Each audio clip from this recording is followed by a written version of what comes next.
अस्सलाम वालेकुम students, welcome to my YouTube channel. इस वीडियो में हम क्लास 7 मैथ की रिव्यू एक्सरसाइज 1B को कंप्लीट सॉल्व करेंगे। तो आप वीडियो को आखिर तक देखें ताकि आपको कंप्लीट एक्सरसाइज की समझ आ सके। तो चलिए एक्सरसाइज को सॉल्व करते हैं। एक्सरसाइज का सवाल नंबर 1 है, चूज द करेक्ट ऑप्शन। तो पार्ट 1 है the ratio of 2 years to 6 months. तो इसकी रेशियो फाइंड करते हैं। 2 years to 6 months, 2 years to 6 months. तो ईयर्स को भी मंथ्स में कन्वर्ट कर लेते हैं।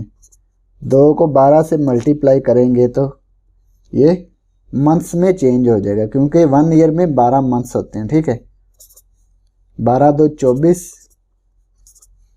रेशो 6 पे डिवाइड कर देंगे दोनों तरफ। 6 6 1 आ गया, 6 6 6 4 24, 4 रेशो 1। तो इसको हम सिलेक्ट करेंगे 4:1 को। 4:1 को हम सिलेक्ट कर लिया। Part 2 the comparison of two quantities with the same kind is known as ratio. तो ये रेशो को सिलेक्ट करेंगे। ठीक है।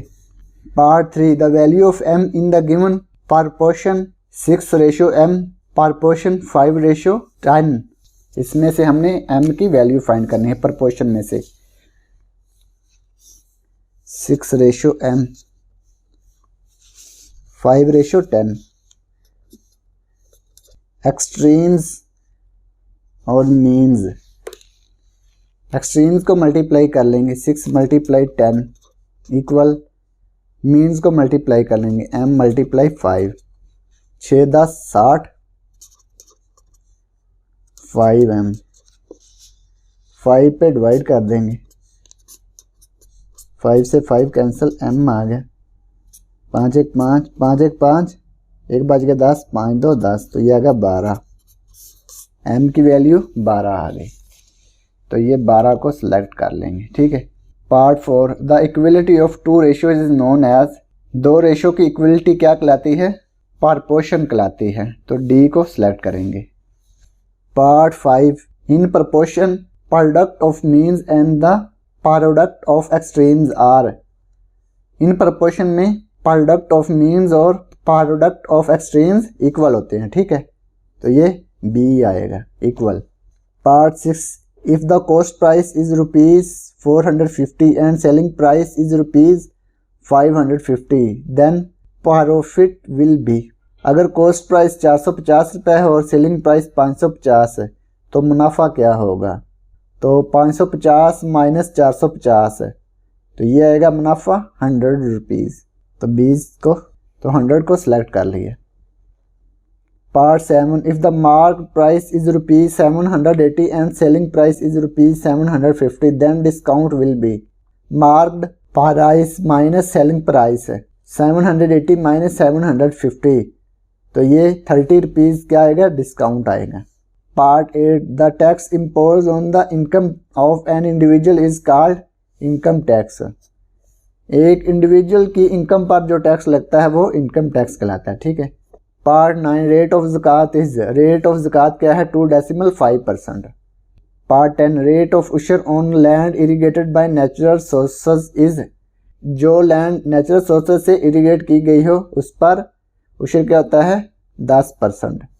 Part 11 which of the following can not be at the ones place of a perfect square number. इनमें से कौन सा परफेक्ट स्क्वायर नहीं है? तो इनमें से 8 जो है ये परफेक्ट स्क्वायर नहीं है। ठीक है, can not be at the ones place of a perfect square number. तो ये 8 जो है ये परफेक्ट स्क्वायर नंबर नहीं है वंस प्लेस पे। Part number 12 the number of zeros in square of 40 is. 40 के स्क्वायर में कितनी जीरो हैं? तो 40 को 40 से मल्टीप्लाई करेंगे। 40 × 40 0 0 4 0 0 4 4 16 0 0 6 1, तो ये 2 0 हैं 40 के स्क्वायर में, तो लिखेंगे। तो 2 को सिलेक्ट करेंगे। Part 13 how many natural numbers lies between 2 square and 3 square. तो 2 स्क्वायर और 3 स्क्वायर के दरमियान कितने नेचुरल नंबर हैं वो हमने फाइंड करने हैं। 2 स्क्वायर 3 स्क्वायर, 2 स्क्वायर क्या आता है 4, 3 स्क्वायर क्या है 9, तो इनके दरमियान कितने नेचुरल नंबर हैं? 5, 6, 7, 8, 4 नेचुरल नंबर हैं। ठीक है, तो 4 को सिलेक्ट करेंगे। Part 14, the ones place in the square of 16 is. 16 के स्क्वायर में वंस प्लेस पे कौन सा नंबर है? 4 है, 6 है, 7 है या 8 है? 16 का स्क्वायर है। 16 को 16 से मल्टीप्लाई करेंगे। 6 6 ज़र 36, 6 3 कैरी, 6 1 ज़र 6 और 3 9, 6 1 6 9 और 6 15, 5 1 कैरी 1 और 1 2, 256 है। तो इसकी वंस प्लेस पे क्या है? 6 है। ठीक है, तो 6 को सिलेक्ट कर लेंगे। Part 15, a square shaped garden has an area of 100 metre square, find the length of one side of the garden. एक स्क्वायर शेप गार्डन का जो एरिया है वो है 100 मीटर स्क्वायर, तो हमने उसकी लेंथ फाइंड करनी है। Length of one side of the garden, garden के एक साइड की लेंथ हमने फाइंड करनी है। तो 100 का स्क्वायर रूट लेंगे तो ये आएगा 10। 100 का स्क्वायर रूट क्या आएगा? 10। 1 को 1 से मल्टीप्लाई किया 1, 1 - 1 0, 2 0 नीचे उतार लें। ठीक है, पेयर जो है 1 का डबल 2, 2 के साथ कौन सा नंबर लिख के मल्टीप्लाई करेंगे? ये 0 0 आए, 2 के साथ 0 लिख के मल्टीप्लाई, 0 0 0, 20 को 0 से मल्टीप्लाई किया 0 0 आ गया। ठीक है, तो ये 10 इसका स्क्वायर रूट आ गया। तो एक साइड की लेंथ क्या है? 10 मीटर। तो ये पार्ट 15 कंप्लीट हो गया और इसी के साथ सवाल नंबर 1 भी कंप्लीट हो गया। सवाल नंबर 2 है, right the following in ratio form and reduce it into lowest form. तो ये जो फ्रैक्शंस में दी हुई हैं इसको हमने रेशियो फॉर्म में लिखना है और फिर इसको रिड्यूस करना है लोएस्ट फॉर्म में। तो इसको सॉल्व करते हैं। पार्ट 1 है 75/125, तो इसको हम रेशियो फॉर्म में लिखते हैं और इसको रिड्यूस करते हैं। ठीक है,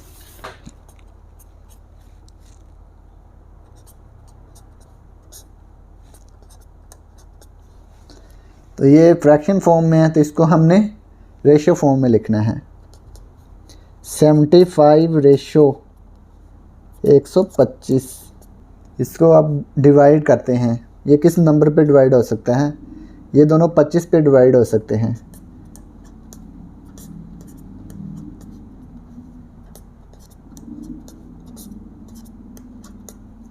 दोनों को 25 पे डिवाइड करेंगे।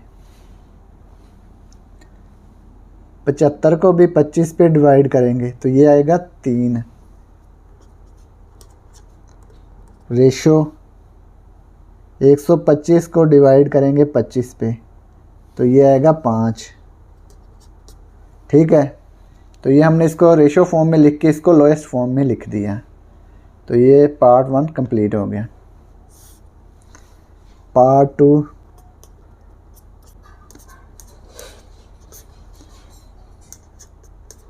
200/500, तो इसको हम रेशो फॉर्म में लिखते हैं 200/500। तो इसको पहले हम 100 पे डिवाइड कर सकते हैं। 100 पे डिवाइड करेंगे, 500 को भी 100 पे डिवाइड करेंगे। तो 200 को 100 पे डिवाइड किया तो ये आ गया 2। 500 को 100 पे डिवाइड किया तो ये आएगा 5। तो ये आ गया 2/5। तो ये पार्ट 2 कंप्लीट हो गया। पार्ट 3 185/85।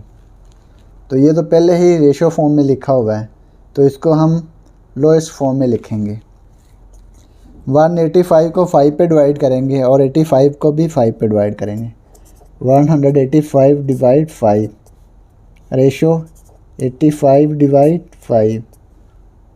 185 को 5 पे डिवाइड करेंगे। 185 5 पे डिवाइड करेंगे। 5 3 ज़ार 15, 8 - 5 3, 1 - 1 0, 5 नीचे आ गया। 5 7 ज़ार 35, तो ये 37 आ गया। रेशो 85 को 5 पे डिवाइड करेंगे,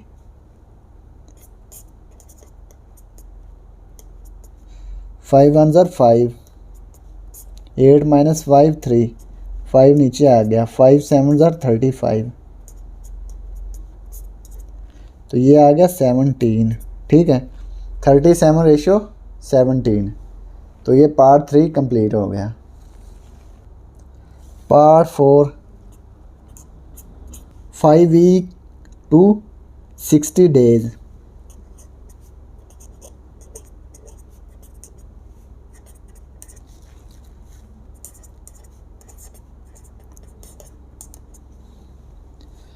फाइव वीक की और 60 डेज़ की हमने रेशो फाइंड करनी है। 5 वीक को पहले हम डेज़ में कन्वर्ट कर लेंगे। 5 वीक, 5 को मल्टीप्लाई कर देंगे 7 से। एक वीक में 7 डेज़ होते हैं ना, तो 7 से मल्टीप्लाई कर देंगे। 5 7 ज़ार 35, तो ये आ गया 35 डेज़। 35 रेशो 60। ठीक हो गया। 35 डेज़ और 60 डेज़ की हमने रेशो फाइंड करनी है। तो 35 और 60 दोनों 5 पे डिवाइड हो सकते हैं। 35 को 5 पे डिवाइड करेंगे और 60 को भी 5 पे डिवाइड करेंगे। 35 को 5 पे डिवाइड करेंगे तो 7 आएगा। 5 7 ज़ार 35। इसी तरह से 60 को 5 पे डिवाइड करेंगे तो ये कितना आएगा, 12 आएगा। ठीक है, ये पार्ट 4 कंप्लीट हो गया। Part 5, 4 kilometre to 800 metre.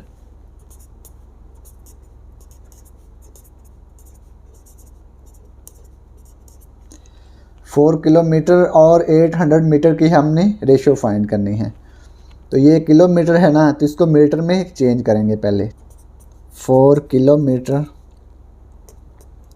4 को मल्टीप्लाई कर देंगे 1000 से, क्योंकि 1 किलोमीटर में 1000 मीटर होता है। ठीक है, 1 kilometre is equal to 1000 metre. 4 को 1000 से मल्टीप्लाई कर देंगे तो ये आ जाएगा 4000 मीटर। तो रेशो आएगी 4000 रेशो 800। ठीक है, 4 किलोमीटर 4000 मीटर हो गया और 800 मीटर ये आ गया। 4000 और 800 को हम 100 पे डिवाइड करेंगे।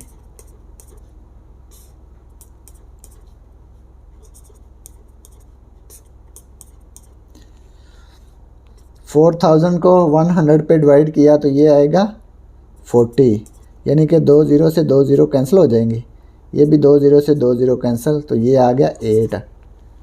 अब 40 और 8 है, ये दोनों 8 पे डिवाइड हो सकते हैं, तो इनको 8 पे डिवाइड करेंगे। 8 8 1 ज़ार 8, 8 5 ज़ार 40, तो ये आ गया 5। 8 1 ज़ार 8, 8 1 ज़ार 8, तो ये आ गया 1। तो ये आ गया 5 रेशो 1। तो ये पार्ट 5 कंप्लीट हो गया। पार्ट 6,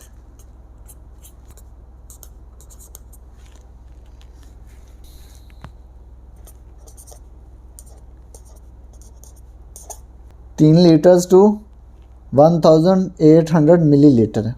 तो ये लीटर्स है और ये मिलीलीटर्स है, तो लीटर्स को भी हम मिलीलीटर में चेंज कर लेंगे। 1 लीटर इक्वल होता है 1 लीटर 1000 मिलीलीटर। तो ये 3 लीटर को हम मिलीलीटर में चेंज कर लेंगे, 3 litres.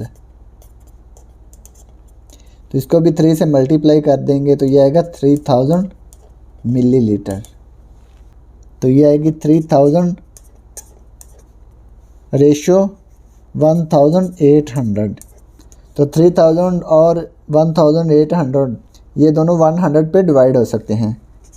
3000 divide 100 ratio 1800 divide 100।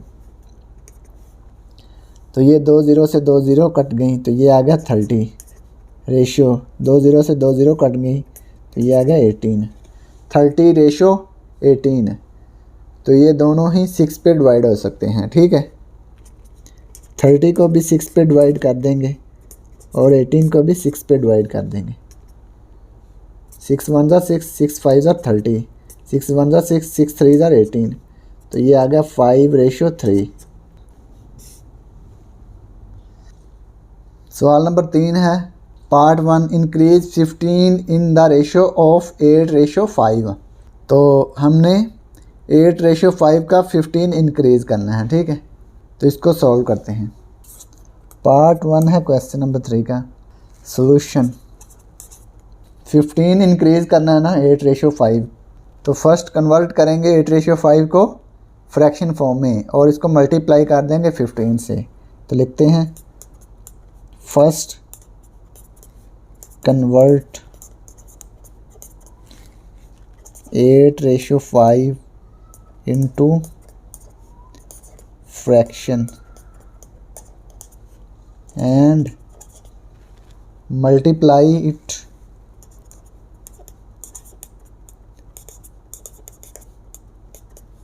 by 15। 8:5 को हम फ्रैक्शन फॉर्म में कन्वर्ट करेंगे, 8/5 हो जाएगा, ठीक है। इसको मल्टीप्लाई कर देंगे 15 से। 5 1 ज़ा 5, 5 3 ज़ा 15, 8 × 3। तो ये 8 को 3 से मल्टीप्लाई करेंगे तो कितना आएगा, 24 आएगा। तो ये हमने इसको सॉल्व कर दिया। तो ये पार्ट 1 कंप्लीट हो गया। पार्ट 2 है increase 120 in the ratio of 13:10। तो इसको सॉल्व करते हैं। ये भी इंक्रीज ही करना है। Question number 3 part 2 solution. First convert 13:10 into fraction and multiply it by, multiply किसे करना है, 120 से, क्योंकि इंक्रीज 120 करना है, ठीक है। ये रेशो फॉर्म में इसको फ्रैक्शन फॉर्म लिखते हैं और मल्टीप्लाई इसको कर देना 120 से। 0 से 0 कट गया, ये 12 बच गया। 13 को 12 से मल्टीप्लाई कर देंगे। 13 × 12, 2 3 6, 2 1 2, 1 3 3, 1 1 1, 6 5 1। तो ये आ गया 156 है। तो ये पार्ट 2 कंप्लीट हो गया।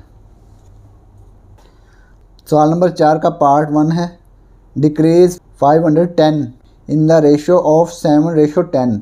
तो इसको सॉल्व करना है। पहले इंक्रीज था, अब क्या करना है, decrease. Question number 4 part 1 solution. First convert 7:10 into fraction and multiply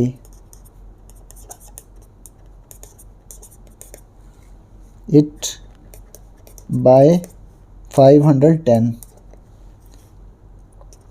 7:10 को हम फ्रैक्शन फॉर्म में लिखेंगे 7/10, मल्टीप्लाई कर देंगे 510 से।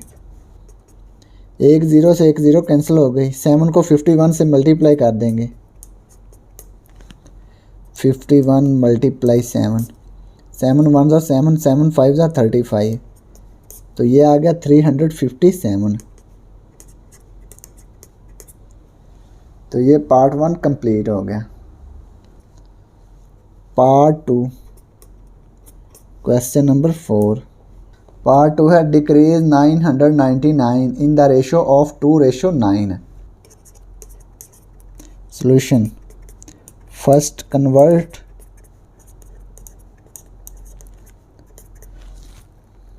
2:9 into fraction and multiply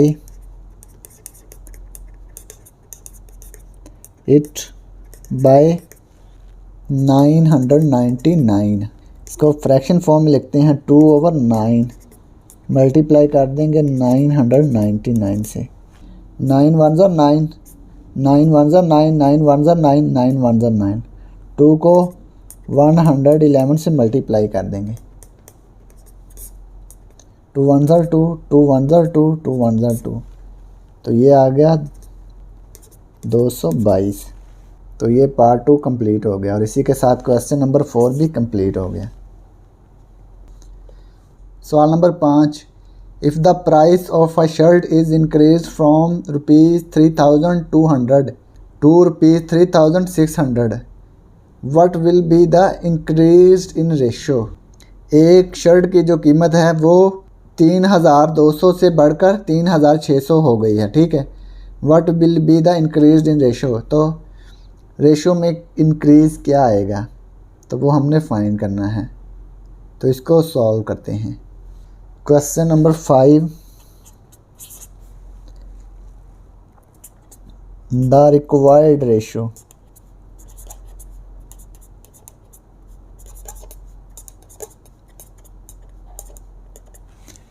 new price old price,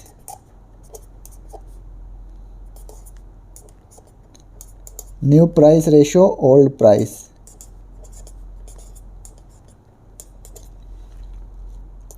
ये ओल्ड प्राइस थी 3200,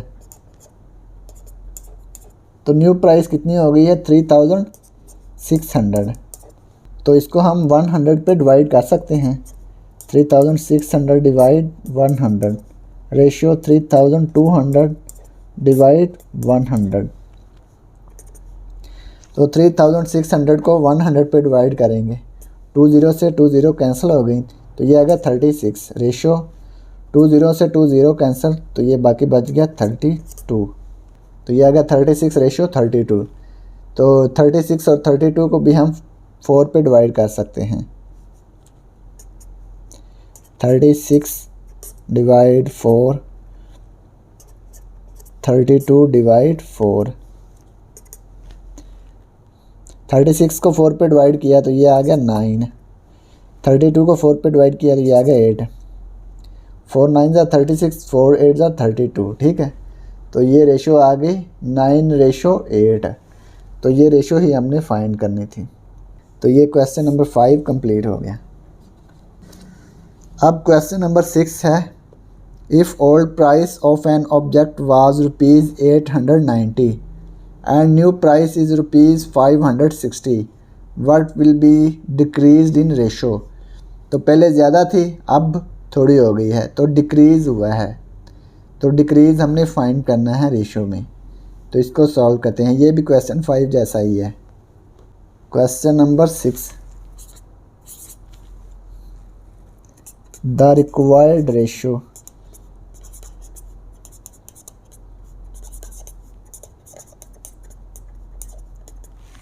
new price ratio old price. New price कितनी हो गई है 560। ओल्ड प्राइस कितनी थी, ओल्ड प्राइस थी ₹890। तो इसको हम डिवाइड करेंगे 560 और 890, तो ये दोनों 10 पे डिवाइड हो सकते हैं। 10 पे डिवाइड करेंगे, 560 डिवाइड 10, 890 डिवाइड 10। तो ये एक ज़ीरो से एक ज़ीरो कैंसिल हो गई, तो ये आ गया 56 है। रेशियो 0 से 0 कैंसिल, तो ये आ गया 89 है। तो ये आ गया 56 रेशियो 89। तो ये क्वेश्चन नंबर 6 कंप्लीट हो गया। सवाल नंबर 7 है, a shopkeeper purchase 20 packets of almonds for ₹16,000। एक दुकानदार ने बादामों के 20 पैकेट 16,000 रुपये में ख़रीदे, ठीक है। How much will he have to pay if he buys 25 packets. उसे ऐसे ही 25 पैकेट ख़रीदने के लिए क्या अदा करना होगा। यानी कि वो 20 पैकेट जो है 16,000 रुपये में ख़रीदता है, तो 25 पैकेट वो कितने रुपए में ख़रीदेगा, ये हमने फाइंड करना है। तो ये देखें ये डायरेक्ट प्रोपोर्शन है, एक मिकदार के बढ़ने से दूसरी मिकदार भी बढ़ेगी। ये देखें 20 पैकेट थे तो ये 25 पैकेट हो गए हैं, तो इनकी कीमत भी बढ़ेगी ना, ये 16,000 से ज़्यादा हो जाएगी। तो यानी कि एक मिकदार के बढ़ने से दूसरी मिकदार भी बढ़ रही है, तो ये क्या है, डायरेक्ट प्रोपोर्शन है। Question number 7, let the price of packets, जो कीमत हमने फाइंड करनी है ना वो हम लेट कर लेंगे। Let the price of packets x है, number of packets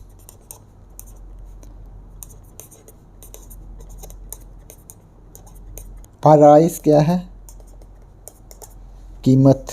number of packets 20 packet 16,000 रुपये में ख़रीदे उसने, ठीक है। तो 25 पैकेट कितने में ख़रीदेगा, ये हमने लेट कर लिया एक्स कीमत है, ये हमने फाइंड कर ली, तो 25 पैकेट की कीमत आ जाएगी। तो ये देखें पैकेट की तादाद बड़ी है ना, तो फिर इनकी कीमत जो है वो भी बढ़ जाएगी। तो ये क्या है, डायरेक्ट प्रोपोर्शन है। As number of packets increased, as number of packets increased,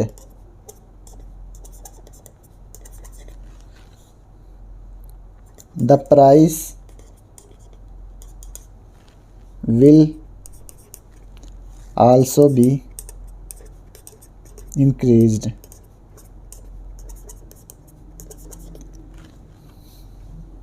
ये देखिए पैकेट ज़्यादा हुए हैं तो कीमत भी ज़्यादा हो जाएगी, ठीक है। इट इज़ डायरेक्ट प्रोपोर्शन,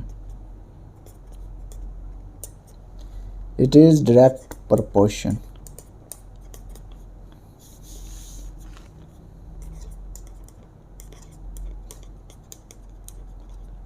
तो ये डायरेक्ट प्रोपोर्शन है, ठीक है। ये 25 से 20 की तरफ एरो शो हो रहा है ना, 25 से स्टार्ट होगा तो 25 को ऊपर लिखेंगे, डिवाइड कर देंगे 20 पे। इसी तरह से x से 16,000 की तरफ एरो जा रहा है तो x को ऊपर लिखेंगे और 16,000 को नीचे। 16,000 इधर डिवाइड हो रहा है तो दूसरी साइड पे मल्टीप्लाई हो जाएगा। 16,000 मल्टीप्लाई 25/20 इक्वल आ गया x के। 16,000 को 25 से मल्टीप्लाई कर लेंगे,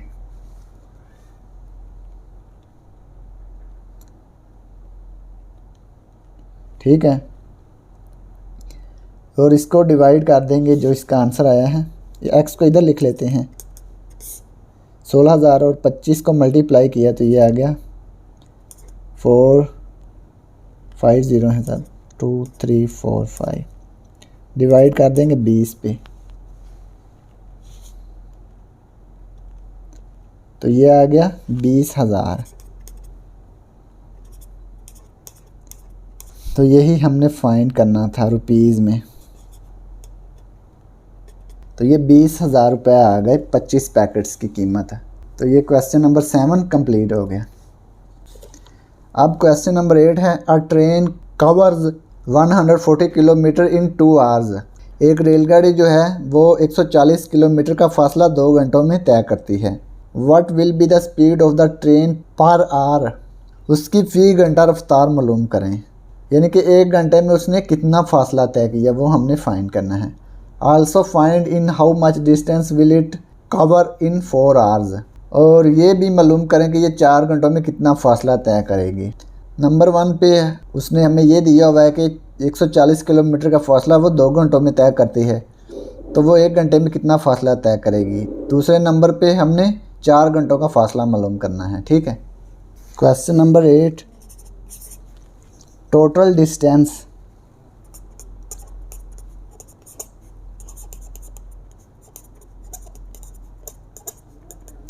टोटल डिस्टेंस कितना है, 140 किलोमीटर। टाइम था 2 आवर्स। स्पीड हमने फाइंड करनी है, डिस्टेंस ओवर टाइम।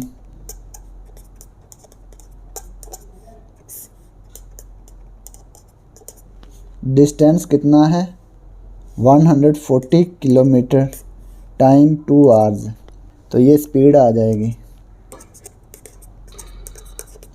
140 को 2 पे डिवाइड करेंगे तो ये आएगा 70 किलोमीटर पर आवर। तो ये स्पीड हमने फाइंड कर ली। अब दूसरे नंबर पे हमने 4 आवर्स में उसने कितना डिस्टेंस तय किया वो हमने फाइंड करना है।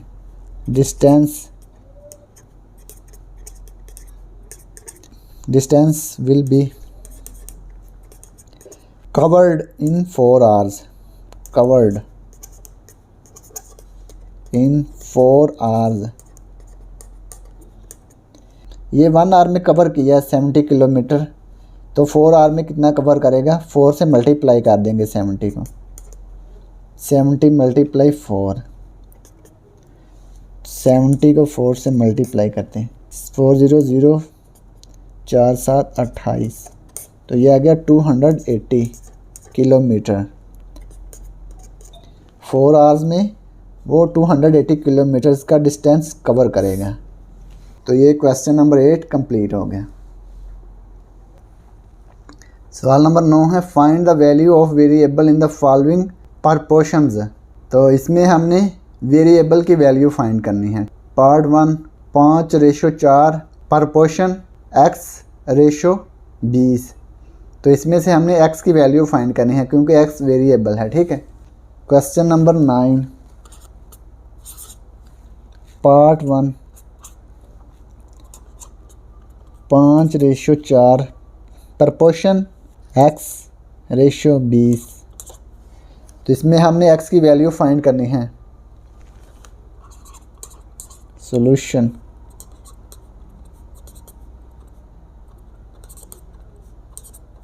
तो क्या करेंगे, एक्सट्रीम्स को मल्टीप्लाई करेंगे। ये एक्सट्रीम्स आ गया 5 मल्टीप्लाई 20 इक्वल मीन्स को मल्टीप्लाई करेंगे 4 मल्टीप्लाई x। 20 को 5 से मल्टीप्लाई करेंगे तो ये आएगा 100, तो ये आ गया 4x। तो 4 पे दोनों तरफ डिवाइड कर देंगे।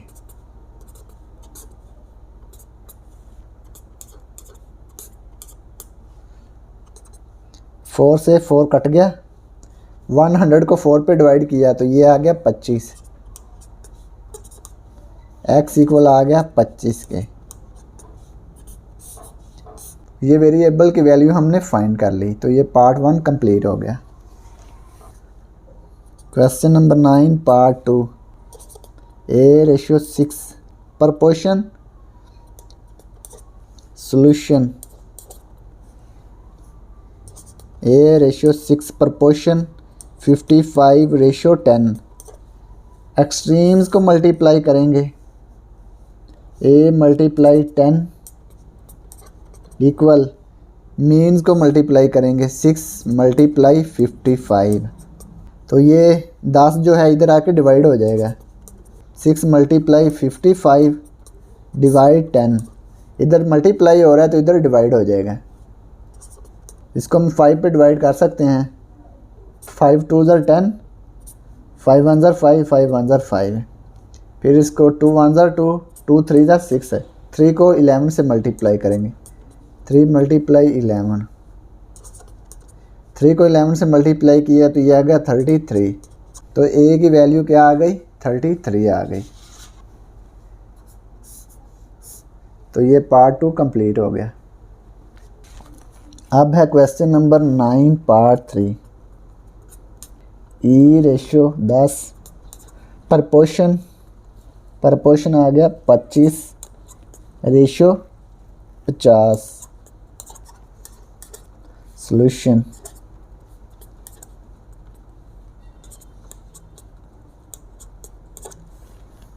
एक्सट्रीम्स को मल्टीप्लाई करेंगे। e मल्टीप्लाई 50 इक्वल मीन्स को मल्टीप्लाई करेंगे 10 मल्टीप्लाई 25। e के साथ 50 मल्टीप्लाई हो रहा है तो इधर आके डिवाइड हो जाएगा।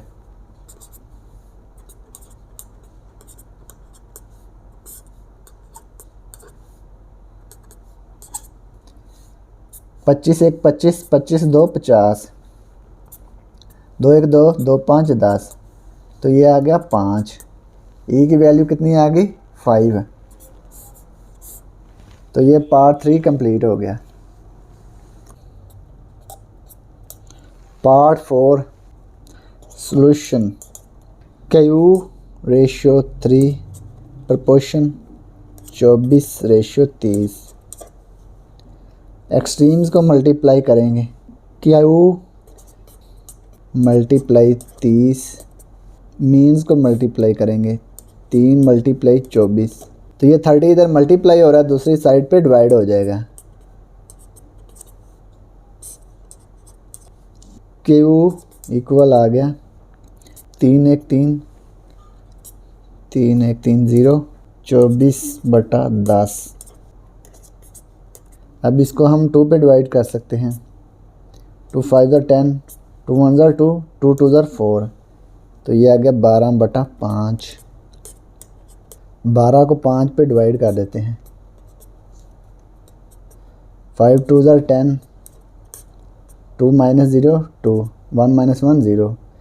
2 चूँकि 5 से छोटा है इसलिए यहाँ पे डेसिमल लिखेंगे। अब 0 को नीचे उतार लेंगे। 5 4 20। तो ये आ गया Q इक्वल 2.4। तो ये हमने इसकी वैल्यू फाइंड कर ली। तो ये पार्ट 4 कंप्लीट हो गया और इसी के साथ क्वेश्चन नंबर 9 भी कंप्लीट हो गया। सवाल नंबर 10 है 2 वॉचेस कॉस्ट ₹16,000।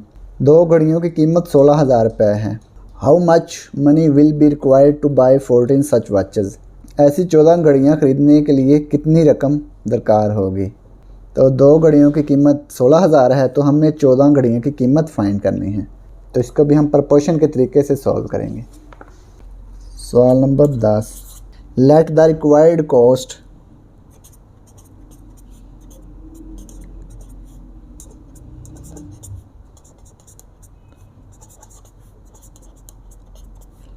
हमने फाइंड करनी थी ना, इसको हमने लेट कर लिया x है। Number of watches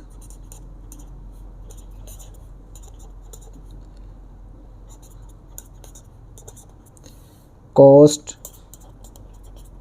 number of watches कितनी थी 2 और कितनी कॉस्ट थी 16,000। हमने 14 वॉचेस ख़रीदनी है, उसकी कीमत फाइंड करनी है। कीमत हमने लेट कर ली है x है। तो देखें नंबर ऑफ़ वॉचेस इंक्रीज़ हुई हैं, तो इसका मतलब है कॉस्ट भी इंक्रीज़ होगी। तो जब एक मिकदार के बढ़ने से दूसरी मिकदार भी बढ़े तो कौन सा प्रोपोर्शन होता है, डायरेक्ट प्रोपोर्शन होता है। ठीक है, तो लिखते हैं as number of watches increased so cost will also be increased। जैसा कि आपको पता है कि घड़ियों की तादाद बढ़ी है तो कॉस्ट भी इनकी बढ़ जाएगी। It is direct proportion.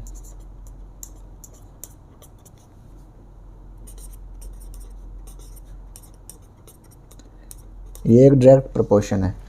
तो ये देखें 14 से 2 की तरफ एरो शो हो रहा है ना, तो 14 को ऊपर लिखेंगे और 2 को नीचे। इसी तरह से इक्वल x को ऊपर और 16,000 को नीचे, क्योंकि x से स्टार्ट हो रहा है ना एरो और एंड किधर हो रहा है 16,000 पे। तो जहाँ से स्टार्ट हो वहाँ उसको ऊपर लिखना है और जिस पे एंड हो उसको नीचे। ठीक है, तो ये देखें 16,000 इधर डिवाइड हो रहा है तो इस साइड पे मल्टीप्लाई हो जाएगा। 16,000 मल्टीप्लाई 14 डिवाइड 2 इक्वल x। 2 1 2 2 7 14। तो 16,000 को 7 से मल्टीप्लाई कर लेंगे। x equal 16,000 multiply 7। 7 0 0 0 0। 7 6 42, 2 4 कैरी, 7 1 7, 7 और 4 11। तो ये आ गया 1,12,000 रुपये rupees.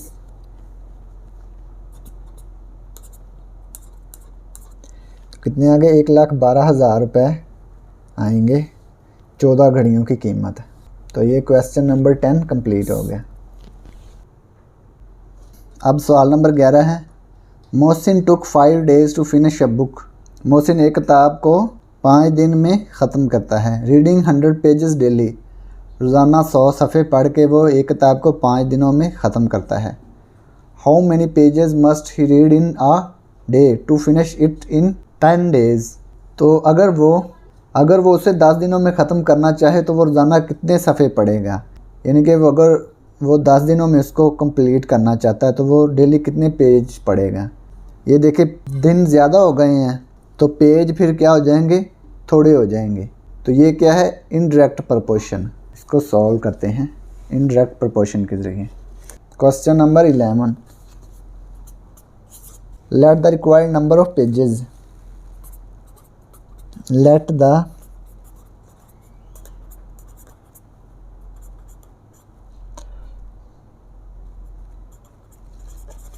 required number of page, इसको हम लेट कर लिया x है। नंबर ऑफ पेजेस हमने फाइंड करने हैं तो इसको हमने लेट कर लिया x है। Number of days,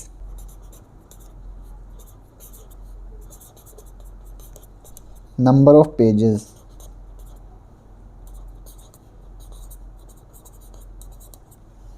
number of days 5 दिनों में वो 100 पेजेस डेली पढ़ता है, ठीक है। अगर डेज ज़्यादा हो जाएंगे 10 हो जाएंगे तो पेजेस फिर थोड़े हो जाएंगे ना, कम हो जाएंगे। इसको हमने एक्स सेलेक्ट कर लिया। डेज इंक्रीज़ हुए तो पेज क्या हो जाएंगे, डिक्रीज़ हो जाएंगे। तो ये एक चीज़ के बढ़ने से दूसरी अगर थोड़ी हो रही है तो फिर वो कौन सा प्रपोर्शन है, इनडायरेक्ट प्रपोर्शन, इनवर्स प्रपोर्शन। लिखते हैं as the number of days increased, number of days increase हुए हैं,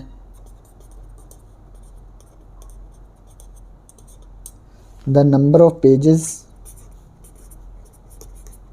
will decreased, will be decreased. Number of days increase हुए हैं तो number of pages will be decrease, number of pages decrease हो जाएंगे। ये कौन सा प्रोपोर्शन है, indirect proportion. It is an indirect proportion.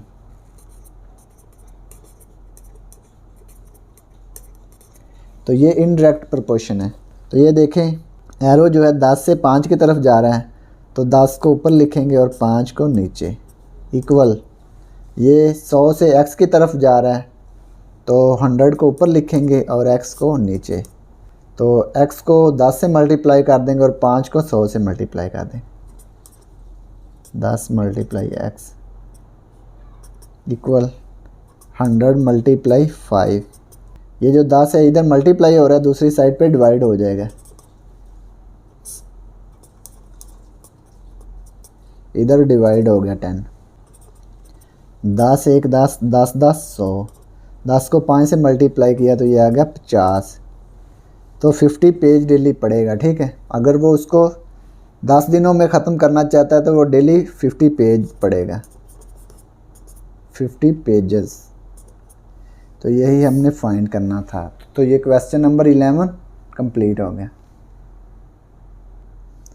सवाल नंबर 12 है, if 42 man can reap a field in 16 days. अगर 42 आदमी एक खेत को 16 दिनों में काटते हैं, in how many days can 20 man reap the same field. तो 20 आदमी उस खेत को कितने दिनों में काट लेंगे। 42 आदमी उसको 16 दिन में काटते हैं तो 20 आदमी उसको कितने दिन में काटेंगे। ये देखें 42 से 20 हो चुके हैं तो फिर दिन बढ़ जाएंगे, ठीक है ना। आदमी थोड़े हो गए हैं तो दिन बढ़ जाएंगे। तो ये कौन सा प्रोपोर्शन है, इनडायरेक्ट प्रोपोर्शन। तो हमने फाइंड क्या करना है, डेज फाइंड करने हैं। तो डेज को लेट कर लेते हैं x। सवाल नंबर 12, let the required number of days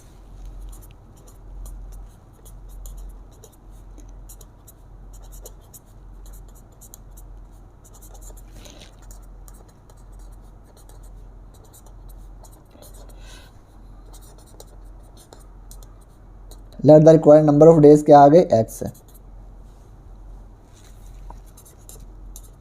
number of man, number of days, number of man 42 man इसको 16 डेज में काटते हैं, तो 20 आदमी इसको कितने दिनों में काटेंगे, तो डेज़ को हमने एक्स सेलेक्ट कर लिया, ठीक है। तो ये देखें आदमी थोड़े हो गए हैं ना, डिक्रीज़ हो गए हैं, तो डेज़ क्या हो जाएंगे, इंक्रीज़ हो जाएंगे, ज़्यादा हो जाएंगे डेज़। तो ये देखें एक मिकदार के थोड़ा होने से दूसरी मिकदार ज़्यादा हो रही है, तो ये क्या है, indirect proportion. As the number of man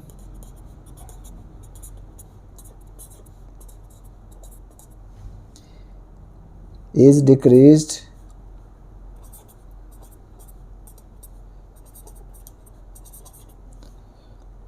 then more number of days will be required, तो ज़्यादा दिन की ज़रूरत होगी, then more number of days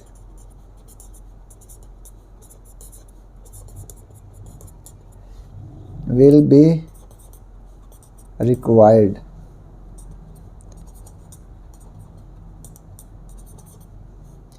so it is an indirect proportion।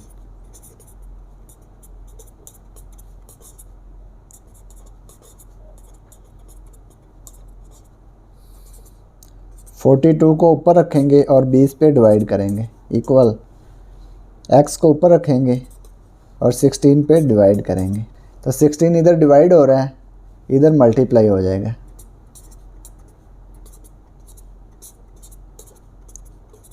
इधर बच गया x, 4 4 16, 4 5 20, 4 को 42 से मल्टीप्लाई कर देंगे, 4 मल्टीप्लाई 42, तो ये आ जाएगा 168। 168 को डिवाइड कर देंगे 5 पे, 5 पे डिवाइड करेंगे तो ये आएगा, 33.6 है, x इक्वल आ गया 33.6 डेज। तो इतने दिनों में 20 आदमी फसल को काटेंगे, तो यही हमने मालूम करना था। तो ये क्वेश्चन नंबर 12 कंप्लीट हो गया।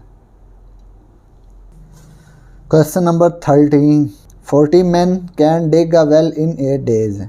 अगर 14 आदमी एक कुआं 8 दिन में खोदते हैं, how many man can dig it in 4 days. तो 4 आदमी इसको कितने दिन में खोदेंगे। ये 8 डेज से 4 डेज हो गए, यानी कि दिन थोड़े हो गए हैं तो आदमी बढ़ जाएंगे, यानी कि एक मिकदार के थोड़ा होने से दूसरी मिकदार ज़्यादा हो रही है। तो ये कौन सा प्रपोर्शन है, indirect proportion. Question number 13, let the required number of man.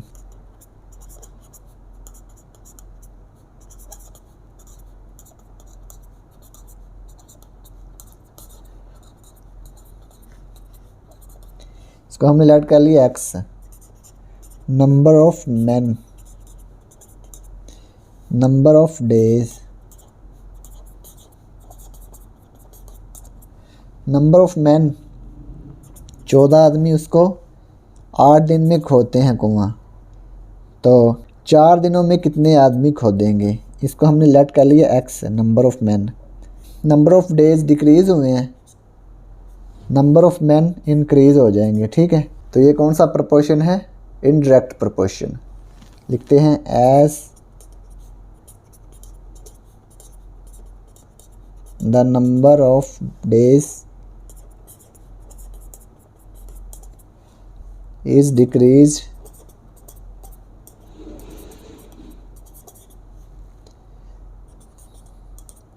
the number of men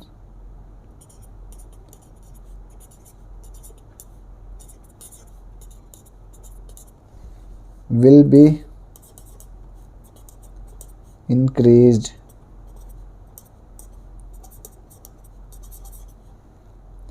It is an indirect proportion।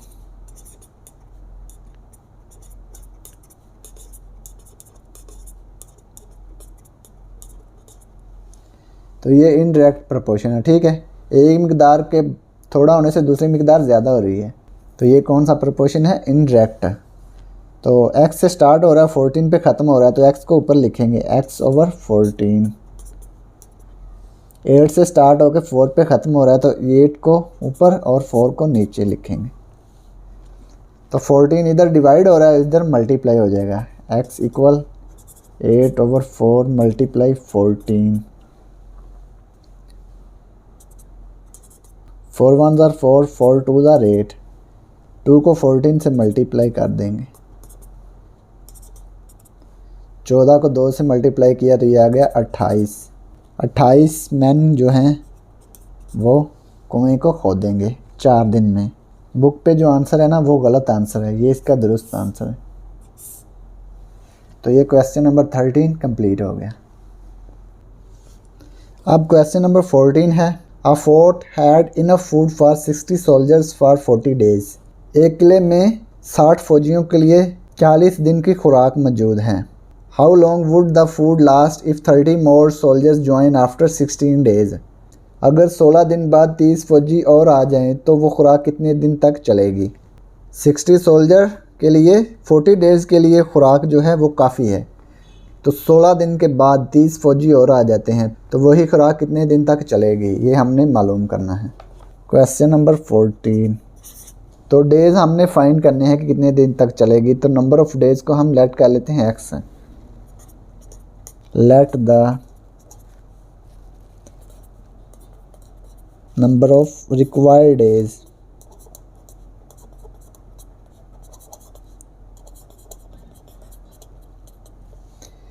कितने दिन के लिए खुराक चलेगी, ये x लेट कर लिया हमने, ठीक है। नंबर ऑफ सोल्जर्स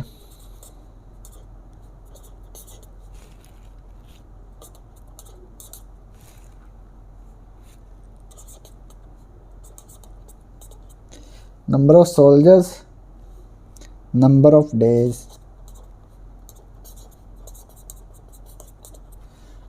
60 सोल्जर्स के लिए उसको 40 डेज़ तक जो है वो खुराक काफ़ी है, लेकिन 16 दिन बाद वो 30 फौजी और आ जाते हैं, तो 16 माइनस कर देंगे 40 में से, तो बाकी कितने बचेंगे, 24 है। जब 30 और आ जाएंगे तो ये हो जाएगा 90। तो ये कितने दिन तक खुराक चलेगी हमने फाइंड करना है। ये देखें सोल्जर बढ़ गए हैं तो खुराक कितने दिन तक चलेगी, वो घट जाएगी। सोल्जर इंक्रीज़ हुए हैं तो डेज़ डिक्रीज़ हो जाएंगे। 60 सोल्जर्स के लिए 40 डेज़ की जो फूड थी वो काफ़ी थी, तो 16 दिन बाद जो हैं वो 30 सोल्जर्स और ज्वाइन कर लिए हैं उन्होंने, तो 60 से 90 हो गए हैं। 16 दिन बाद क्या हो गए, 24 डेज़ रह गए बाकी, तो वो बाकी दिन फाइंड करेंगे कितने दिन तक चलेगी। तो ये इनवर्स प्रोपोर्शन है ना, तो लिखेंगे as the number of soldiers increase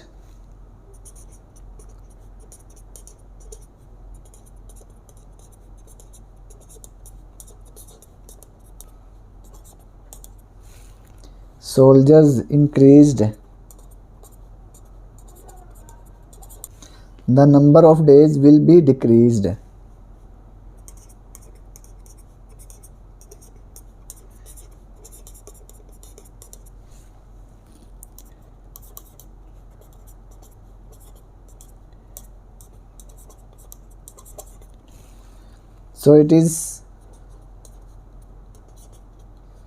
So it is an indirect proportion.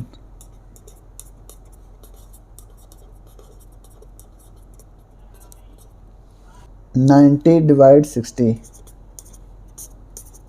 Equal 24 को डिवाइड करेंगे x पे। ये x इधर डिवाइड हो रहा है, दूसरी साइड पे मल्टीप्लाई हो जाएगा। 90 × x। 60 इधर डिवाइड हो रहा है, दूसरी साइड पे मल्टीप्लाई हो जाएगा। 24 × 60, तो 90 पे डिवाइड कर देंगे। ये 90 इधर मल्टीप्लाई हो रहा है, दूसरी साइड पे डिवाइड हो जाएगा। 24 × 60 डिवाइड 90। 24 को 60 से मल्टीप्लाई करेंगे। 24 × 60 डिवाइड कर देंगे इसको 90 पे, तो ये आएगा 16। इसको डिवाइड करते हैं 30 पे, 30 2 60, 30 3 90। अब 3 1 3, 3 8 24, 8 2 16। ठीक है, ऐसे भी इसको कर सकते हैं। 16 डेज आ गए। ठीक है, बुक पे जो आंसर है ना वो गलत आंसर है, ये इसका दुरुस्त आंसर है। तो 16 डेज जो हैं वो इसकी 90 सोल्जर्स के लिए खुराक चलेगी 16 डेज। तो ये क्वेश्चन नंबर 14 कंप्लीट हो गया। अब क्वेश्चन नंबर 15 है, Ahmed travelled 300 kilometre in 5 hours. Ahmed ने 300 किलोमीटर का फासला 5 घंटों में तय किया। Find the unit rate in kilometres per hour. तो हमने किलोमीटर फी घंटा की शरह मालूम करनी है। ठीक है, यूनिट रेट मालूम करना है कि एक घंटे में उसने कितने किलोमीटर फासला तय किया है, यूनिट रेट मालूम करना है। तो इसको सॉल्व करते हैं। Question number 15, total distance.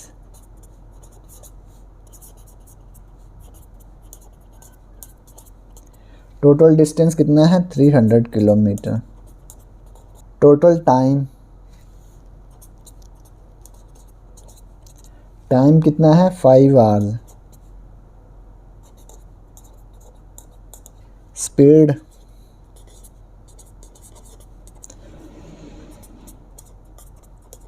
Total distance divide total time. Total distance कितना है 300 किलोमीटर, टाइम कितना है 5 आवर्स। तो 300 को 5 पे डिवाइड कर देंगे। 5 6 और 30, ये 0 बच गया, 0 ऊपर चला गया, 60 आ गया। 60 kilometre per hour, kilometre per hour, 60 kilometre per hour, यानी कि एक आवर में उसने 60 किलोमीटर का फासला तय किया है। ठीक है, तो यही हमने फाइंड करना था। तो ये क्वेश्चन नंबर 15 कंप्लीट हो गया। अब क्वेश्चन नंबर 16 है, an international phone call cost ₹10 for 4 minutes.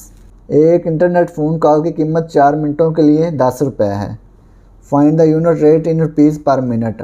तो हमने यूनिट रेट फाइंड करना है रुपीज़ पर मिनट, कि 1 मिनट में कितने रुपीज़ की कॉल हुई है, तो वो हमने फाइंड करना है। तो इसको सॉल्व करते हैं। Question number 16, amount of call cost ₹10।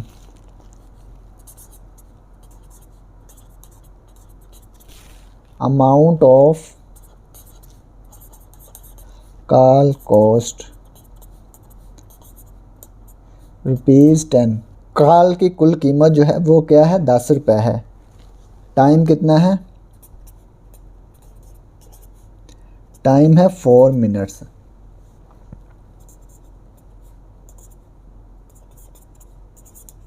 यानी कि 4 मिनट्स की कॉल वो 10 रुपये में करता है। यूनिट रेट पर मिनट, यूनिट रेट पर मिनट, यूनिट रेट पर मिनट हमने फाइंड करना है।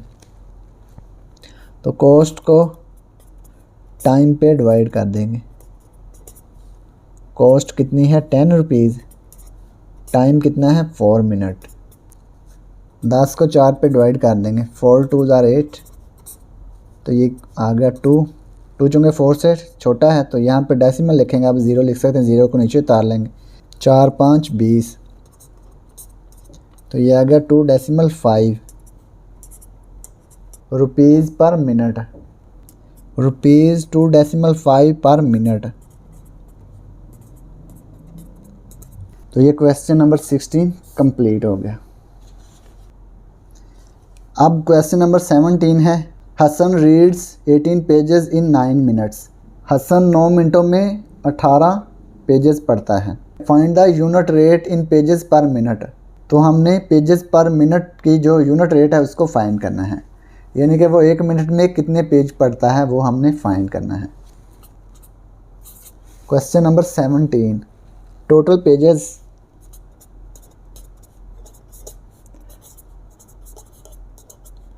टोटल पेजेस कितने हैं 18। टोटल टाइम, टाइम कितना है 9 minutes. Unit rate pages per minute,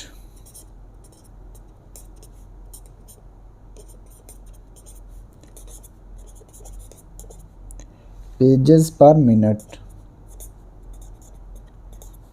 pages को हम टोटल टाइम पे डिवाइड कर देंगे, 18 डिवाइड 9, तो ये आ गया 18 को 9 पे डिवाइड करेंगे तो 2 आएगा, 2 pages per minute.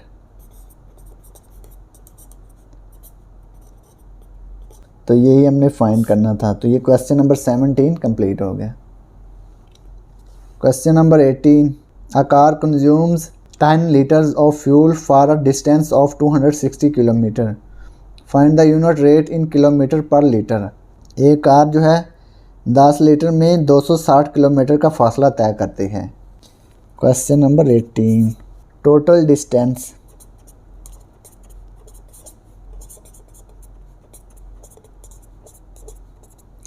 Total distance 260 kilometre. Used fuel, fuel कितना यूज़ हुआ है 10 लीटर, 10 लीटर, ठीक है। तो हमने यूनिट रेट किलोमीटर पर लीटर फाइंड करना है। यूनिट रेट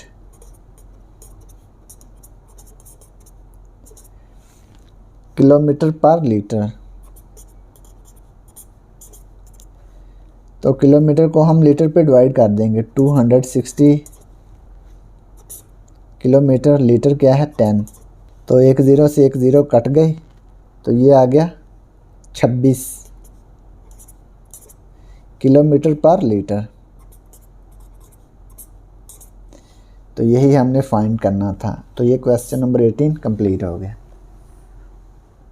तो अब क्वेश्चन नंबर 19 सॉल्व करेंगे। A car travel 600 kilometres in 10 hours on Monday and 200 kilometre in 3 hours on Tuesday. एक कार ने पीर वाले दिन 600 किलोमीटर का फासला 10 घंटों में तय किया और मंगल वाले दिन 200 किलोमीटर का फासला 3 घंटों में तय किया। What will be the average speed of the car. तो कार की हमने एवरेज स्पीड फाइंड करनी है। तो इसको सॉल्व करते हैं। क्वेश्चन नंबर 19, टोटल डिस्टेंस,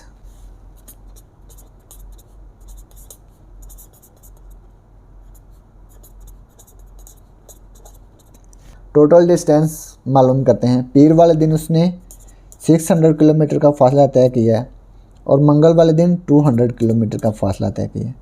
तो टोटल डिस्टेंस कितना आ जाएगा 800 kilometre. Total time,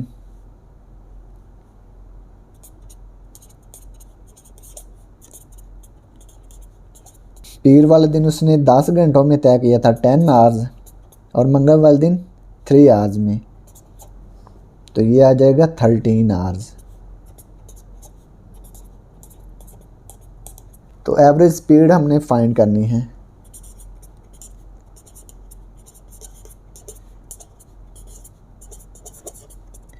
total distance over total time,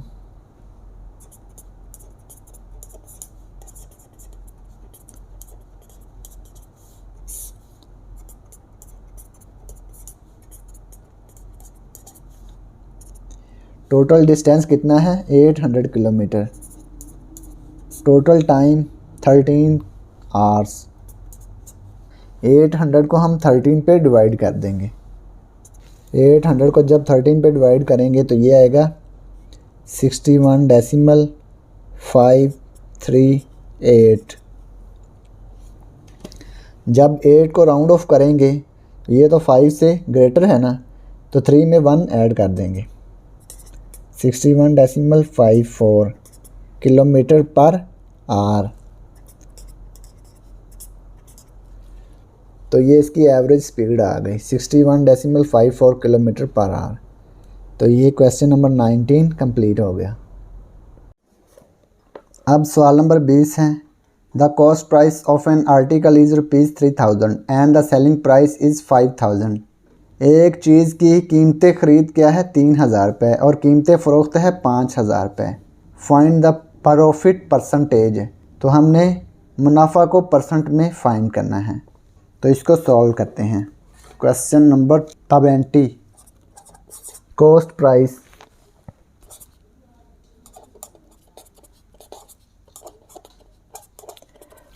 price है ₹3000। सेलिंग प्राइस 5000 है।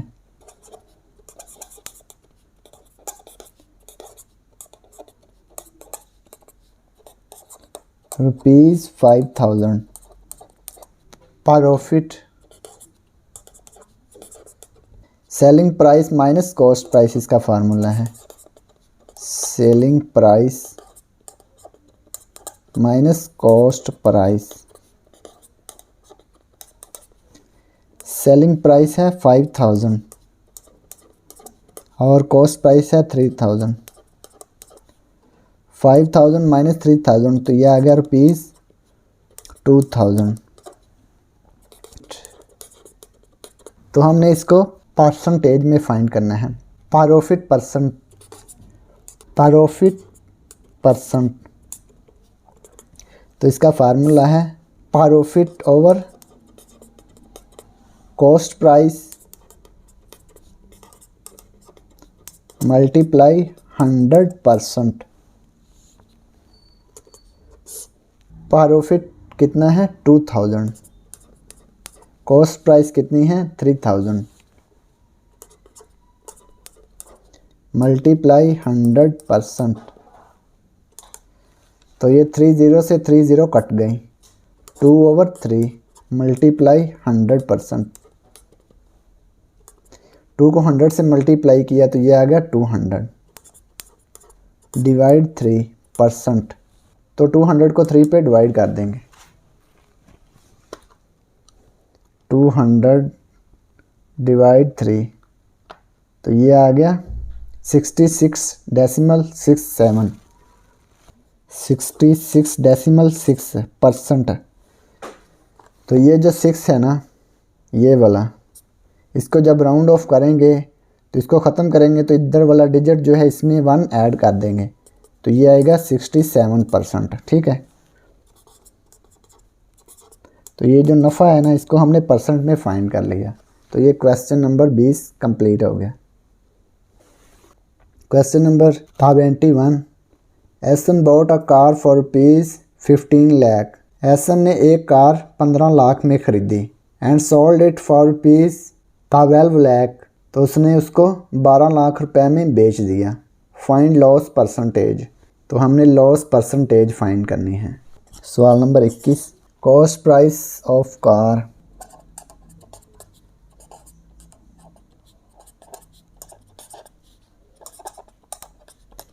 कार की कॉस्ट प्राइस क्या है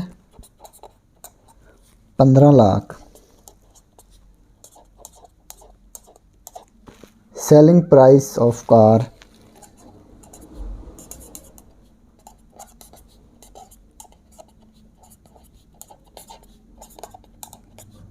सेलिंग प्राइस है 12 लाख। कॉस्ट प्राइस कीमत ख़रीद है 15 लाख और कीमत फ़रोख्त है 12 लाख। तो उसको 3 लाख का लॉस हुआ है। Loss cost price minus selling price.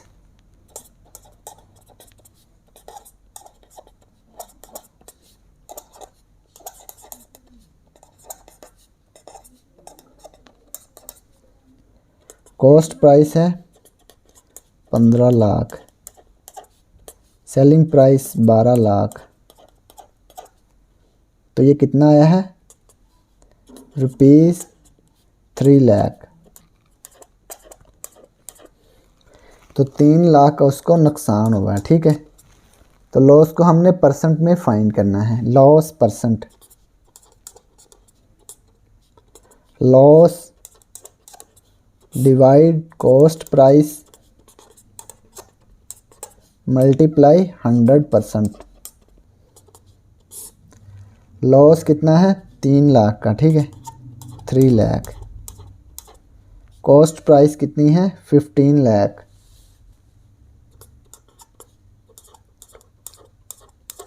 Multiply 100%। तो ये 50 से 50 कट गई, ये वाली 3 1 ज़ा 3, 3 5 ज़ा 15, तो ये आ गया 1/5 मल्टीप्लाई 100%। 5 1 ज़ा 5, 5 2 ज़ा 10, 0 7 वैसे आ गया, तो ये आ गया 20%। लॉस परसेंट कितना होगा इसको, 20%। तो ये सवाल नंबर 21 मुकम्मल हो गया।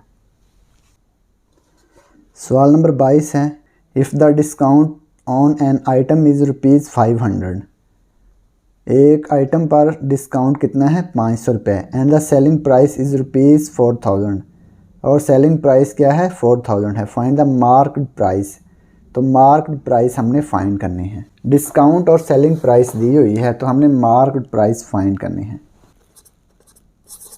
सवाल नंबर 22, डिस्काउंट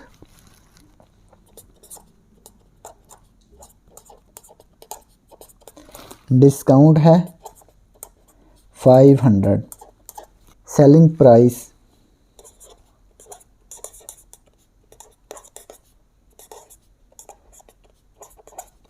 सेलिंग प्राइस है 4000, तो हमने मार्क्ड प्राइस फाइंड करनी है।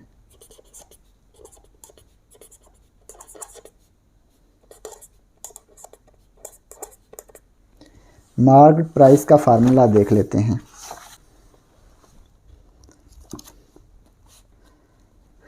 ये है ना मार्क्ड प्राइस, तो सेलिंग प्राइस इधर आके प्लस हो गई, डिस्काउंट प्लस सेलिंग प्राइस, तो मार्क्ड प्राइस आ जाएगी। ठीक है, सेलिंग प्राइस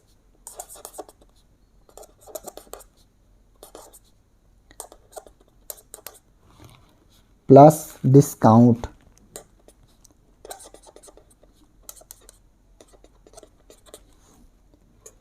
सेलिंग प्राइस क्या है 4000 और डिस्काउंट कितना है 500, तो इसको ऐड करेंगे तो ये आएगा 4500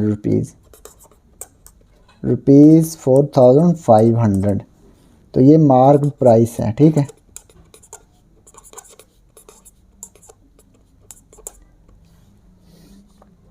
तो ये सवाल नंबर 22 कंप्लीट हो गया। अब हम सवाल नंबर 23 सॉल्व करेंगे। अदील अर्न्स ₹1 लाख मंथली, अदील की आमदनी जो है वो 1 लाख रुपए महाना है। Find the amount of income tax on his income, तो हमने उसकी इनकम पर इनकम टैक्स फाइंड करना है, तो इसको सॉल्व करते हैं।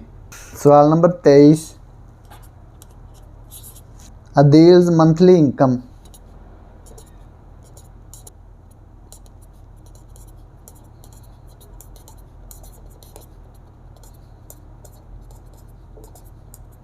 अदील की मंथली इनकम क्या है 1 लाख रुपए, तो हमने एनुअल इनकम फाइंड करनी है पहले, क्योंकि इनकम टैक्स जो होता है वो एनुअल इनकम पर होता है। अदील्स एनुअल इनकम,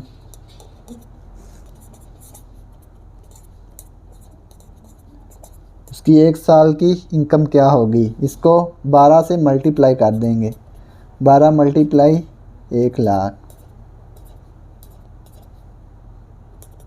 तो ये आ गया 12 लाख रुपए।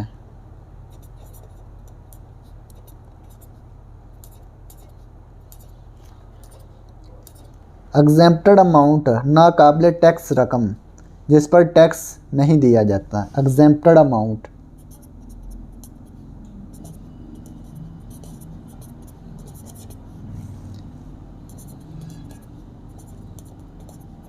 एग्जेम्प्टेड अमाउंट कितनी होती है, ₹6 लाख।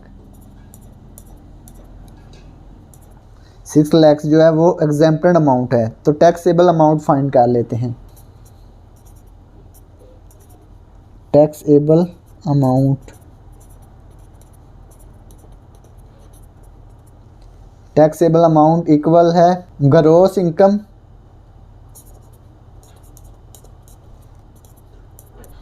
माइनस एग्जेम्प्टेड इनकम, यानी कि exempted amount.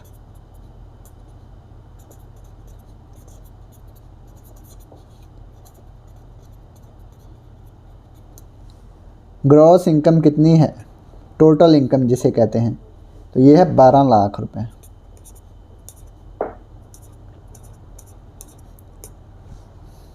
Exempted amount 6 lakh.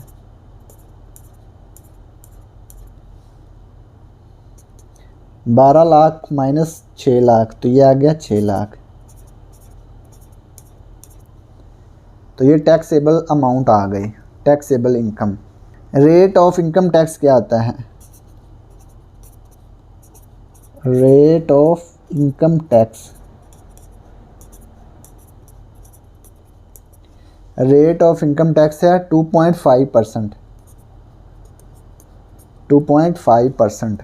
तो इनकम टैक्स फाइंड कर लेते हैं। Amount of income tax,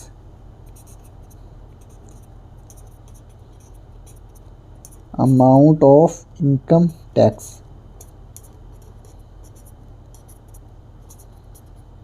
rate of tax को मल्टीप्लाई कर देंगे टैक्सेबल अमाउंट से। रेट ऑफ टैक्स क्या है 2.5% मल्टीप्लाई टैक्सेबल अमाउंट क्या है 6 लाख। 12 लाख तक जो रेट ऑफ इनकम टैक्स है वो है 2.5%। ये आपने याद रखना है। अगर 12 लाख से ज़्यादा होगा तो फिर उसका रेट ऑफ इनकम टैक्स ज़्यादा हो जाएगा। 2.5%, तो परसेंट को ख़त्म कर देंगे। 2.5 डिवाइड 100, परसेंट को ख़त्म करेंगे तो डिनोमिनेटर में 100 लिखेंगे, मल्टीप्लाई 6 लाख। 2 ज़ीरो से 2 ज़ीरो कट गई। 2.5 मल्टीप्लाई 6000,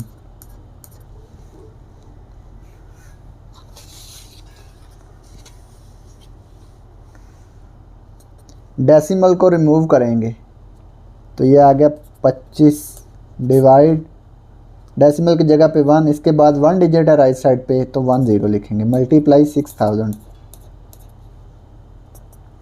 1 ज़ीरो से 1 ज़ीरो कट गई तो 25 को 600 से मल्टीप्लाई कर लेंगे, रुपीज़ आ जाएगा। 25 मल्टीप्लाई 600, तो ये आ गया 15,000। इनकम टैक्स कितना आ गया 15,000। तो यही हमने फाइंड करना था। तो ये क्वेश्चन नंबर 23 कंप्लीट हो गया। अब हम सवाल नंबर 24 सॉल्व करेंगे।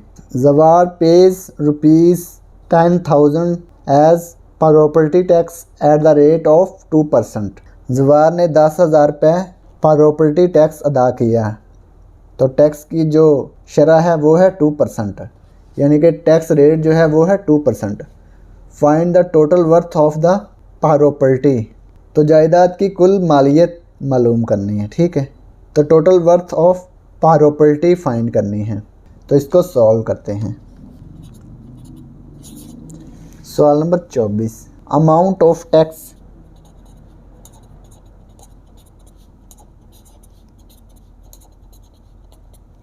अमाउंट ऑफ टैक्स क्या है ₹10,000।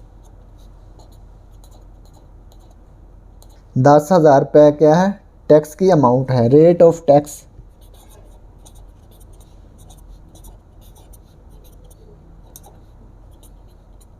रेट ऑफ टैक्स है 2%।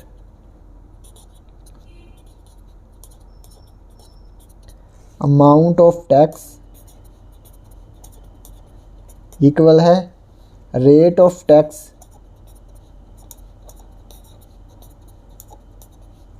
Multiply worth of property.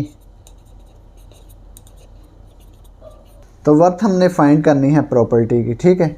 Amount of tax क्या है, अमाउंट ऑफ टैक्स है 10,000 रुपये, 10,000। रेट ऑफ टैक्स क्या है 2%। वर्थ ऑफ प्रॉपर्टी फाइंड करनी है,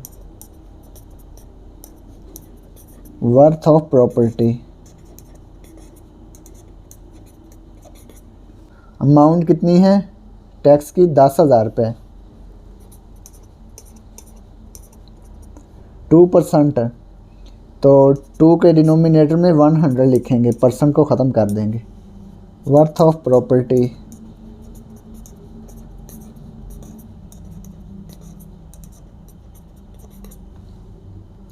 ये 100 इधर डिवाइड हो रहा है, दूसरी साइड पे मल्टीप्लाई हो जाएगा।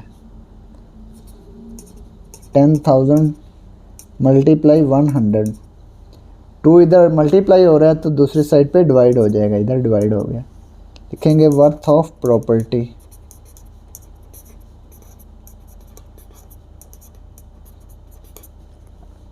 2 1 2, 2 5 10, 0। 10,000 को 50 से मल्टीप्लाई कर देंगे तो ये आ गया रुपीज़ 5 लाख।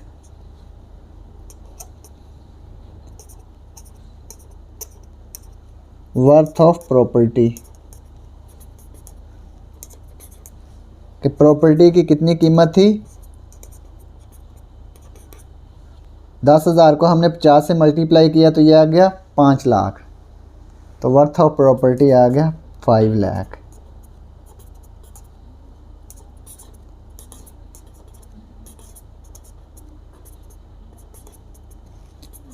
रुपीज़ 5 लाख।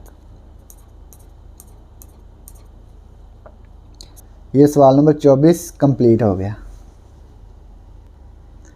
सवाल नंबर 25 है, the price of a washing machine is rupees 80,000। एक वॉशिंग मशीन की कीमत 80,000 रुपये है। If the rate of GST is 17%, general sales tax की शरह जो है वो है 17%। Then find the total price of washing machine including GST। तो वॉशिंग मशीन की कुल कीमत मालूम करें जिसमें GST भी शामिल हो। 80,000 उसकी प्राइस है तो उसमें हमने GST फाइंड करके ऐड करनी है, ठीक है। 80,000 में GST फाइंड करके ऐड कर देंगे। सवाल number 25, price of washing machine.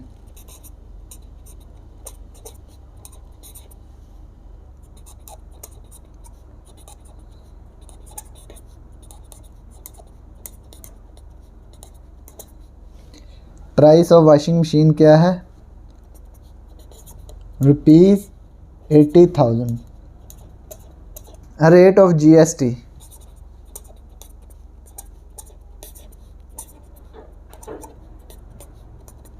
Rate of GST क्या है 17%। तो अमाउंट ऑफ GST फाइंड करते हैं।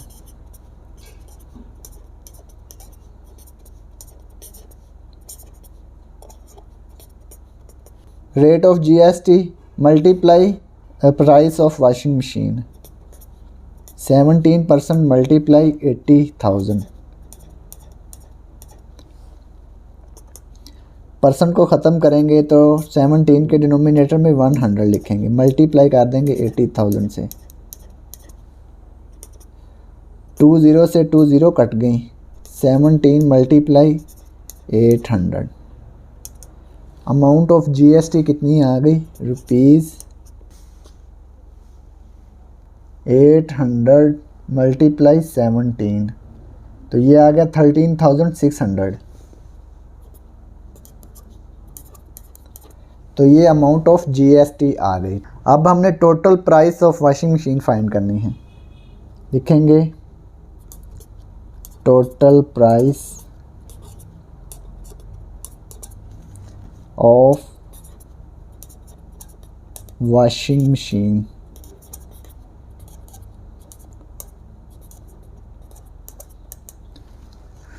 वॉशिंग मशीन की टोटल प्राइस। तो प्राइस ऑफ वॉशिंग मशीन क्या थी, 80,000। इसमें हम GST ऐड कर देंगे 13,600। 13,600 प्लस 80,000, तो ये आ गया 93,600।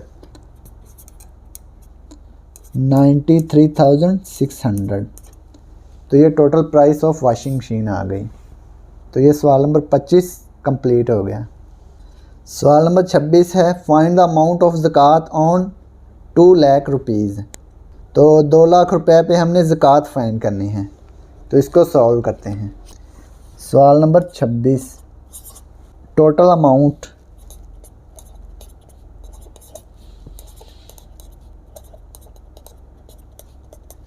रुपीज़ 2 लाख।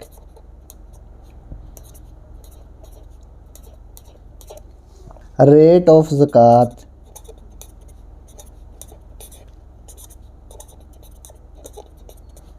ज़कात का रेट क्या होता है 2.5%। तो अमाउंट ऑफ ज़कात फाइंड कर लेते हैं। अमाउंट ऑफ ज़कात,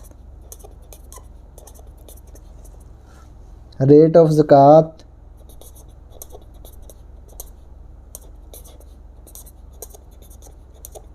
मल्टीप्लाई टोटल अमाउंट।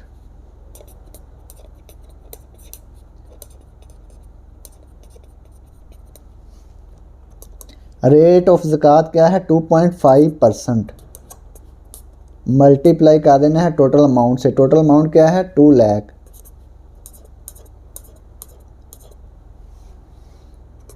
तो पहले परसेंट को ख़त्म करेंगे, 2.5 के डिनोमिनेटर में 100 लिखेंगे। परसेंट को ख़त्म करें तो डिनोमिनेटर में 100 आता है, ठीक है। 2 लाख, 2 ज़ीरो से 2 ज़ीरो कट गई, 2.5 मल्टीप्लाई 2000। डेसिमल को रिमूव करेंगे, 25 के डिनोमिनेटर में ये आ गया 10। डेसिमल की जगह पे 1 और इसके बाद 1 डिजिट है ना, ये जो 5 है इसकी जगह पे 0 लिख दिया। मल्टीप्लाई 2000, 1 ज़ीरो से 1 ज़ीरो कट गई, 25 मल्टीप्लाई 200। तो इसको मल्टीप्लाई कर देंगे, 25 मल्टीप्लाई 200, 25 मल्टीप्लाई 200, तो ये आ गया 5000 रुपीज़ 5000। तो 2 लाख पे ज़कात कितनी आई है 5000। तो ये क्वेश्चन नंबर 26 कंप्लीट हो गया। अब सवाल नंबर 27 सॉल्व करेंगे। Shahwar has 2 crops of worth ₹5 lakh and ₹8 lakh respectively irrigated by artificial resources. Shahwar की 2 फसलों की मालियत बिलतरतीब 5 लाख रुपए और 8 लाख रुपए है। फसलों की आबपाशी मसनूई ज़राए से की गई है। फाइंड द अमाउंट ऑफ उशर, उशर की रकम मालूम करें, ठीक है। तो इरीगेटेड बाय आर्टिफिशियल रिसोर्सेज, जब किसी क्रॉप को आर्टिफिशियल रिसोर्स से इरीगेट किया गया हो तो उसकी जो रेट ऑफ उशर होता है वो होता है 5%, ठीक है। तो ये आर्टिफिशियल रिसोर्स से इरीगेट किया गया ना, तो इस पर उशर क्या होगा 5% होगा। 2 फसलें हैं उनको ऐड कर लेंगे, इस पर हमने उशर फाइंड करना है। सवाल नंबर 27, वर्थ ऑफ 2 क्रॉप्स, 2 फसलों की कुल मालियत क्या है 5 लाख रुपए प्लस 8 लाख, तो ये क्या आ गया 13 लाख रुपीज़, 13 लाख। ये कुल कीमत जो है फसलों की वो है 13 लाख रुपए। रेट ऑफ उशर,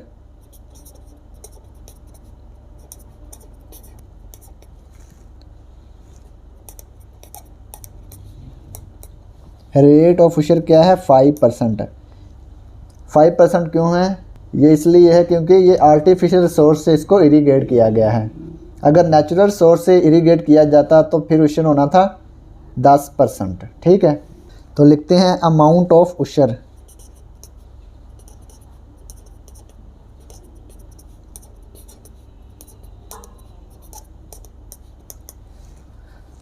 %5 मल्टीप्लाई 13 लाख,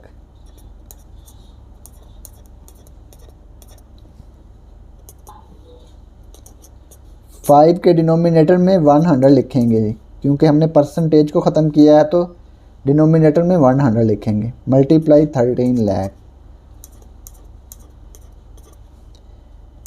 2 ज़ीरो से 2 ज़ीरो कट गई, 5 मल्टीप्लाई 13,000। अमाउंट ऑफ उशर आ गई रुपीज़ 13,000 को 5 से मल्टीप्लाई किया तो ये आ गया 65,000। तो ये अमाउंट ऑफ उशर आ गई। तो ये सवाल नंबर 27 मुकम्मल हो गया। सवाल नंबर 28 है the price of packet of rusk is ₹270। Rusk के एक पैकेट की कीमत 270 रुपये है। If the amount of value added tax is ₹80, अगर वैल्यू एडेड टैक्स की अमाउंट 80 रुपीज़ हो, then find the rate of value added tax, तो वैल्यू एडेड टैक्स का रेट फाइंड करें। तो वैल्यू एडेड टैक्स भी एक GST टैक्स ही होता है, इसका भी जो रेट है ना वो वेरी होता रहता है, ठीक है। तो ये GST समझ लें इसको, ठीक है। सवाल number 28 the price of the packet of rusk, price of the packet of rusk ₹270। Amount of value added tax,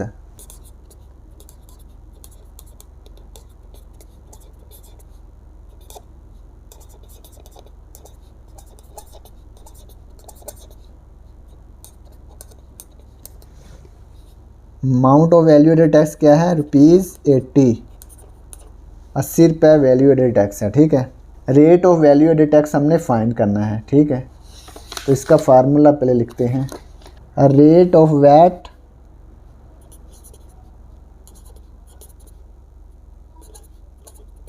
rate of VAT, VAT क्या है? Value added tax equals amount of VAT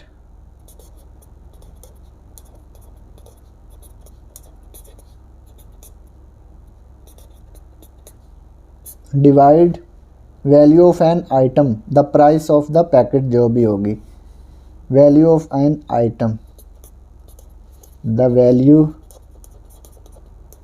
of an item, जो कीमत होगी, price होगी, multiply 100%, ठीक है।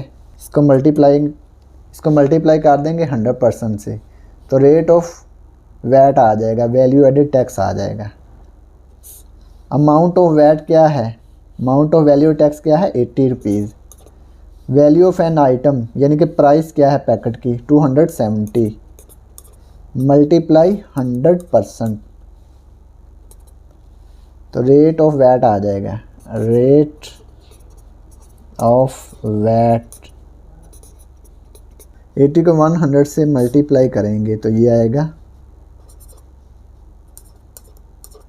8000 divide 270%। 8000 को divide करेंगे 270 पे, तो ये आ गया 29.6%। तो जब 6 को राउंड ऑफ करेंगे तो ये 29 जो है ये 30 बन जाएगा, 30% अप्रॉक्सीमेटली, ठीक है। 6 को जब राउंड ऑफ किया, 5 या 5 से ग्रेटर हो तो ये जो डिजिट होता है इसमें 1 ऐड कर देते हैं। तो 6 को ख़त्म किया तो ये 29 जो है इसमें एक ऐड किया तो ये 30 बन गया। तो ये 30% रेट ऑफ वैट है, यानी कि rate of value added tax क्या है? 30%। तो यही हमने फाइंड करना था। तो ये सवाल नंबर 28 मुकम्मल हो गया। सवाल number 31 find the square root of the following numbers by prime factorisation method. तो इसका हमने स्क्वायर रूट फाइंड करना है, ठीक है, बाय प्राइम फैक्टराइजेशन मेथड से। तो पार्ट 1 को सॉल्व करते हैं। 169, तो इसका स्क्वायर रूट फाइंड करते हैं। क्वेश्चन नंबर 31 पार्ट 1 169, इसका हमने स्क्वायर रूट फाइंड करना है। तो सबसे पहले इसके फैक्टर फाइंड कर लेंगे। 13 पे डिवाइड होगा, 13 1 ज़ा 13, 3 बच गया 39, 13 3 ज़ा 39, 13 1 ज़ा 13। तो ये 13 13 इसके दो फैक्टर आ गए। The prime factors of 169, the prime factors of 169, इसके प्राइम फैक्टर क्या हैं? 169 इक्वल है 13 मल्टीप्लाई 13, 13 मल्टीप्लाई 13 है, 13 का स्केयर आ गया, ठीक है। 169 इक्वल आ गया 13 स्केयर। तो दोनों तरफ का स्केयर रूट ले लेंगे, taking square root 169 square root 13 square root 13 square root जो है वो 1/2 के इक्वल है। तो ये इसकी 1/2 आ गई ताकत। 2 से 2 कैंसिल, 2 से 2 कैंसिल, तो ये आ गया 13। 169 का स्केयर रूट क्या आ गया 13। तो ये पार्ट 1 कंप्लीट हो गया। Question number 31 part 2। पार्ट 2 है 289। तो सबसे पहले इसके फैक्टर्स फाइंड करेंगे। 289, तो 289 सिर्फ 17 पे डिवाइड होगा। 17 जार 289, 17 1 जार 17, 17 को 17 से मल्टीप्लाई करेंगे तो 289 आएगा। 17 मल्टीप्लाई 17 289। लिखेंगे the prime factors of 289। The prime factors of 289। 289 के प्राइम फैक्टर्स कौन कौन से हैं? 17 मल्टीप्लाई 17, तो इसका एक पेयर बन गया, ठीक है। 289 17 का स्केयर बन गया। Taking square root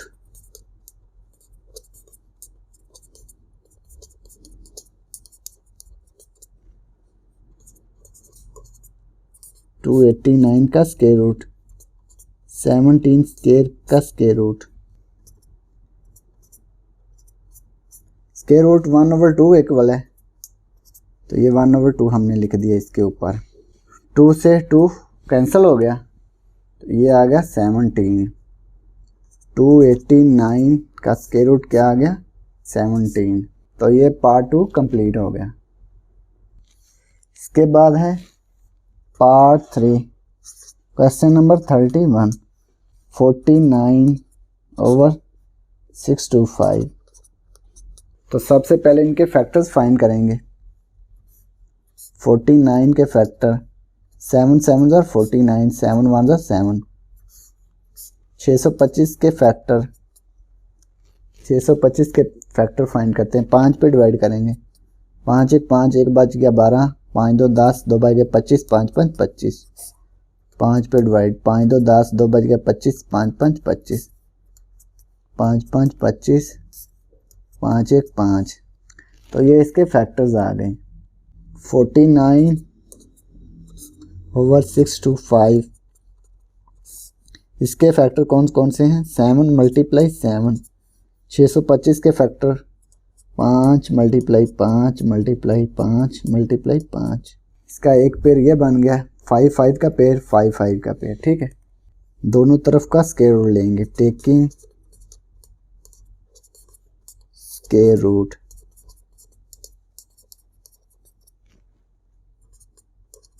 49/625।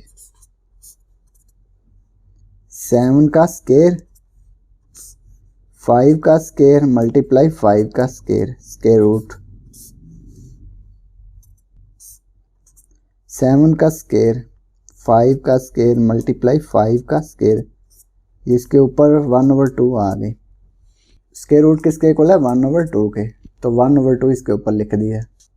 49/625 पावर इसकी लाला कर देंगे। 7 का स्क्वायर इसकी 1/2 पावर लिख दी, ठीक है। 5 का स्क्वायर इसकी भी पावर 1/2 लिख दी, लाला पावर कर दी, ठीक है। 5 का स्क्वायर 1/2 पावर। 2 से 2 कैंसिल, 2 से 2 कैंसिल, 2 से 2 कैंसिल। 7 डिनोमिनेटर में 5 मल्टीप्लाई 5, 5 को 5 से मल्टीप्लाई किया गया 25। तो ये इसका स्क्वायर रूट आ गया। तो ये पार्ट 3 कंप्लीट हो गया। क्वेश्चन नंबर 31 पार्ट 4 है 3025 3025। तो सबसे पहले इसके फैक्टर्स फाइंड करेंगे। 5 पे डिवाइड करेंगे, 5 6 30, 2 छोटा है 0 लिख लेंगे, 5 5 25। फिर 5 पे डिवाइड करेंगे, 5 1 5, 1 बच गया 10, 5 2 10, 5 1 5, 121। 11 1 ज़र 11, 1 बच गया 11, 11 1 ज़र 11, 11 1 ज़र 11। तो ये इसके फैक्टर्स आ गए। The prime factors of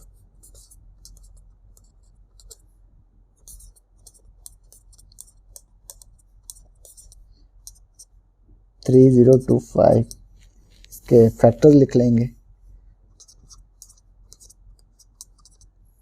5 multiply 5 multiply 11 multiply 11। तो ये इसके पेयर्स बन गए, 5 5 का पेयर, 11 11 का पेयर। टेकिंग स्क्वायर रूट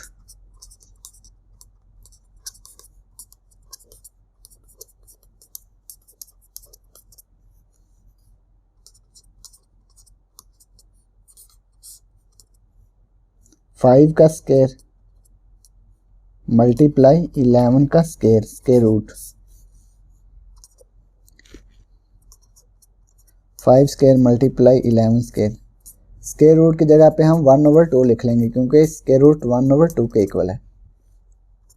5 का स्क्वायर इसका 1/2 लहदा लिख दी ताकत। 11 का स्क्वायर इसकी भी 1/2 लहदा लिख दी। 1/2 लहदा 1/2 लहदा, ठीक है। 2 से 2 कैंसल, 5 मल्टीप्लाई 2 से 2 कैंसल 11। 5 को 11 से मल्टीप्लाई किया तो ये आ गया 55। Square root 3025 equal to 55। तो ये 55 इसका स्क्वायर रूट आ गया। तो ये पार्ट 4 कंप्लीट हो गया। इसी के साथ क्वेश्चन नंबर 31 भी कंप्लीट हो गया। अब सवाल नंबर 32 सॉल्व करेंगे। Find the square root of the following numbers by division method. तो इसका हमने डिवीजन मेथड से स्क्वायर रूट फाइंड करना है। पार्ट 1 है 361।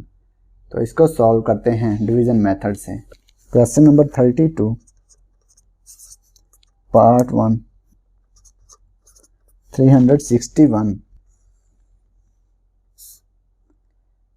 361 इसका स्क्वायर रूट फाइंड करते हैं।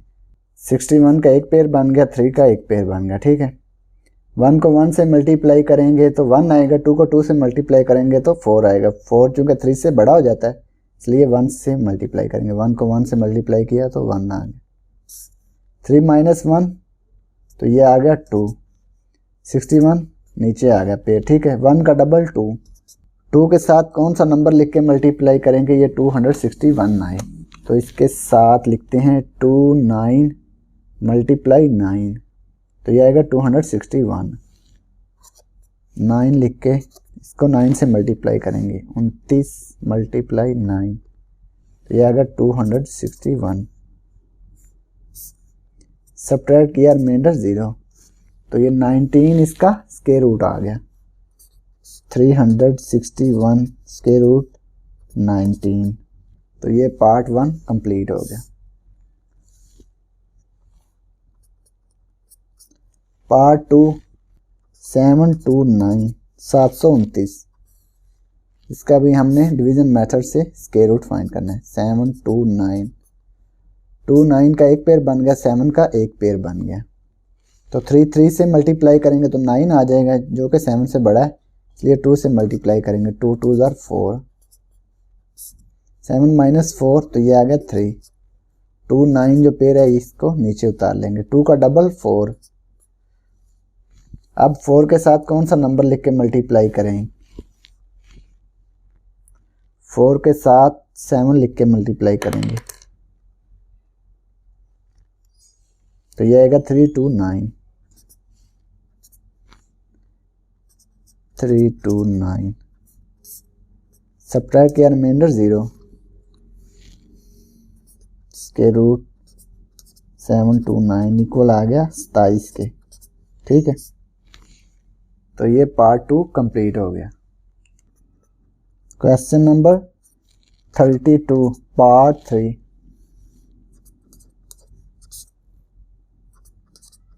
वन 1/1 तो इसका हम स्क्वायर रूट फाइंड करेंगे बाय डिवीजन मेथड। 100 का स्क्वायर रूट फाइंड करते हैं। 0 0 का एक पेयर बन गया, 1 का एक पेयर बन गया। 1 को 1 से मल्टीप्लाई किया तो 1 आ गया। 1 - 1 0, ठीक है। 1 का डबल 2। 0 0 जो पेयर है इसको नीचे उतार लेंगे। अब 2 के साथ कौन सा नंबर लिख के मल्टीप्लाई करें कि ये 0 0 आए। 2 के साथ 0 लिख के मल्टीप्लाई करते हैं। 20 को 0 से मल्टीप्लाई किया तो ये 0 0 आ गया, ठीक है। 0 0 सब्ट्रैक्ट किया, रिमाइंडर 0, तो ये 10 इसका स्क्वायर रूट आ गया। इसके बाद 121 का स्क्वायर रूट फाइंड करेंगे। 2 1 का एक पेयर बन गया, 1 का एक पेयर बन गया। 1 को 1 से मल्टीप्लाई किया तो 1 आ गया। 1 - 1 0, 2 1 नीचे, 1 का डबल 2। 2 के साथ कौन सा नंबर लिख के मल्टीप्लाई करें कि ये 2 1 आए। 1 मल्टीप्लाई करते हैं। 21 को 1 से मल्टीप्लाई किया तो ये 21 आ गया। रिमाइंडर 0। 11 इसका स्क्वायर रूट आ गया।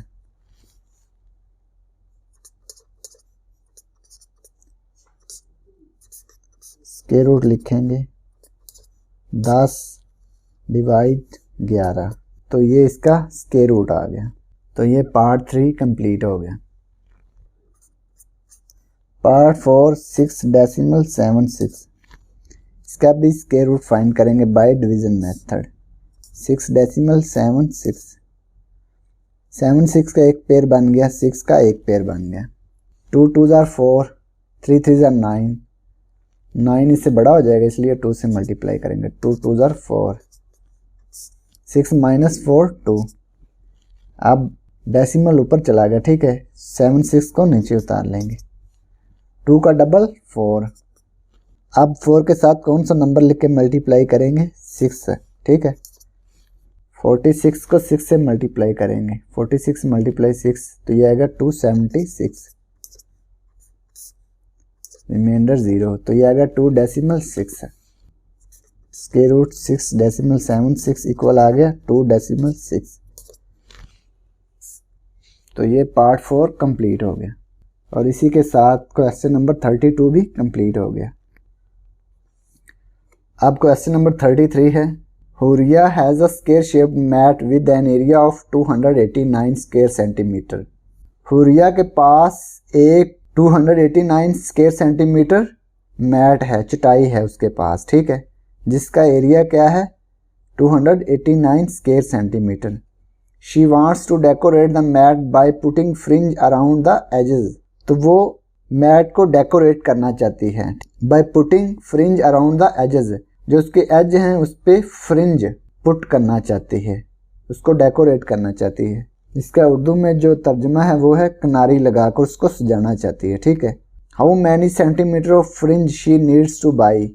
उसे कितने सेंटीमीटर लंबी किनारी खरीदना पड़ेगी।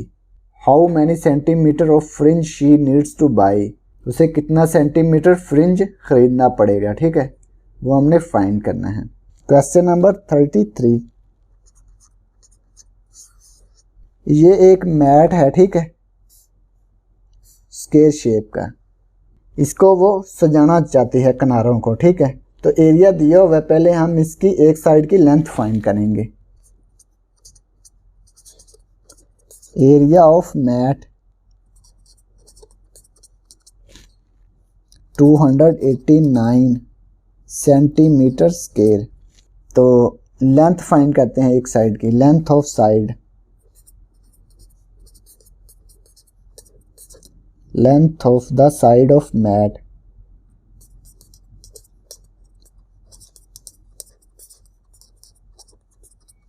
इसका स्क्वायर रूट फाइंड करेंगे। बाय डिवीजन मेथड फाइंड कर लेते हैं।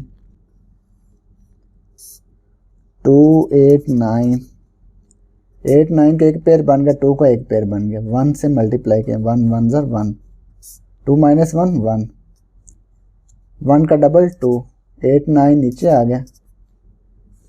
2 के साथ कौन सा नंबर लिख के मल्टीप्लाई करें। 2 के साथ 7 लिख के मल्टीप्लाई करते हैं तो ये आएगा 189।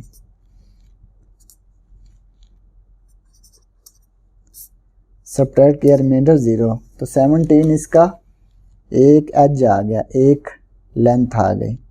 289 का स्क्वायर रूट फाइंड किया ना, तो 17 सेंटीमीटर इसका लेंथ आ गई, 17 सेंटीमीटर।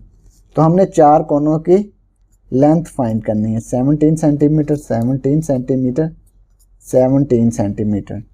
तो 17 को 4 से मल्टीप्लाई कर देंगे तो इसकी लेंथ आ जाएगी। टोटल लेंथ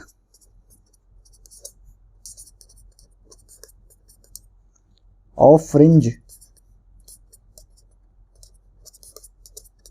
किनारे की जो टोटल लेंथ है वो आएगी 17 मल्टीप्लाई 4। 17 को 4 से मल्टीप्लाई कर देंगे, 17 मल्टीप्लाई 4, तो ये आएगा 68 सेंटीमीटर। ठीक है, ये क्वेश्चन नंबर 33 कंप्लीट हो गया। अब लास्ट क्वेश्चन है question number 34। What is the length of a side of a square having area 441 square meters? What is the length of the side? Length of side क्या है? Of square having area, area क्या है? 441 square metre, तो उसकी हमने length find करनी है। Question number 34, ये एक स्क्वायर दिया हुआ है, उसका एरिया है 441 स्क्वायर मीटर, मीटर स्क्वायर। इसकी हमने लेंथ फाइंड करनी है। लिखते हैं area of square 441 metre square, length of side, length of a side of square 441 का हम स्क्वायर रूट फाइंड करेंगे, तो इसकी लेंथ आ जाएगी एक साइड की 441। 4 1 का एक पेयर बन गया, 4 का एक पेयर बन गया, 2 2 जार 4, 4 माइनस 4 0, 4 1 नीचे आ गया पेयर जो है, 2 का डबल 4, 4 के साथ 1 लिख के 1 से मल्टीप्लाई करेंगे, 41 को 1 से मल्टीप्लाई किया तो ये आ गया 41। सब्ट्रैक्ट करेंगे रिमाइंडर 0, 21 मीटर इसकी लेंथ आ गई। ठीक है, तो यही हमने फाइंड करना था। ये क्वेश्चन नंबर 34 कंप्लीट हो गया और इसी के साथ रिव्यू एक्सरसाइज 1 भी कंप्लीट हो गई। और अगर आपको इसमें कोई डाउट हो तो आप लाजमी कमेंट बॉक्स में कमेंट करें। And thanks for watching this video. खुदा हाफिज़।